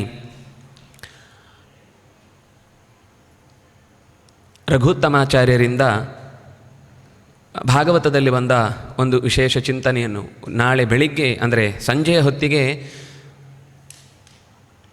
ಬ್ರಹ್ಮಸೂತ್ರದಲ್ಲಿ ಬಂದ ಸಾಧನೆಯ ಮತ್ತು ಫಲದ ವಿಷಯದ ಅನೇಕ ಚಿಂತನೆಗಳನ್ನು ಕೊಟ್ಟರೆ, ರಾತ್ರಿ ಮತ್ತೆ ಭಾಗವತದಲ್ಲಿ ಬಂದ ಪ್ರಾರ್ಥನೆಯ ಪುಷ್ಪವೊಂದನ್ನು ಕೃಷ್ಣನಿಗೆ ಸಮರ್ಪಿಸಲಿಕ್ಕಿದ್ದಾರೆ. ಈ ಕಾರ್ಯಕ್ರಮದಲ್ಲೂ ತಾವು ಈ ಮಾಧ್ಯಮದ ಮೂಲಕ ನಮ್ಮ ಜೊತೆಗೆ ಸೇರಿಕೊಳ್ಳಬಹುದು ಅಂತ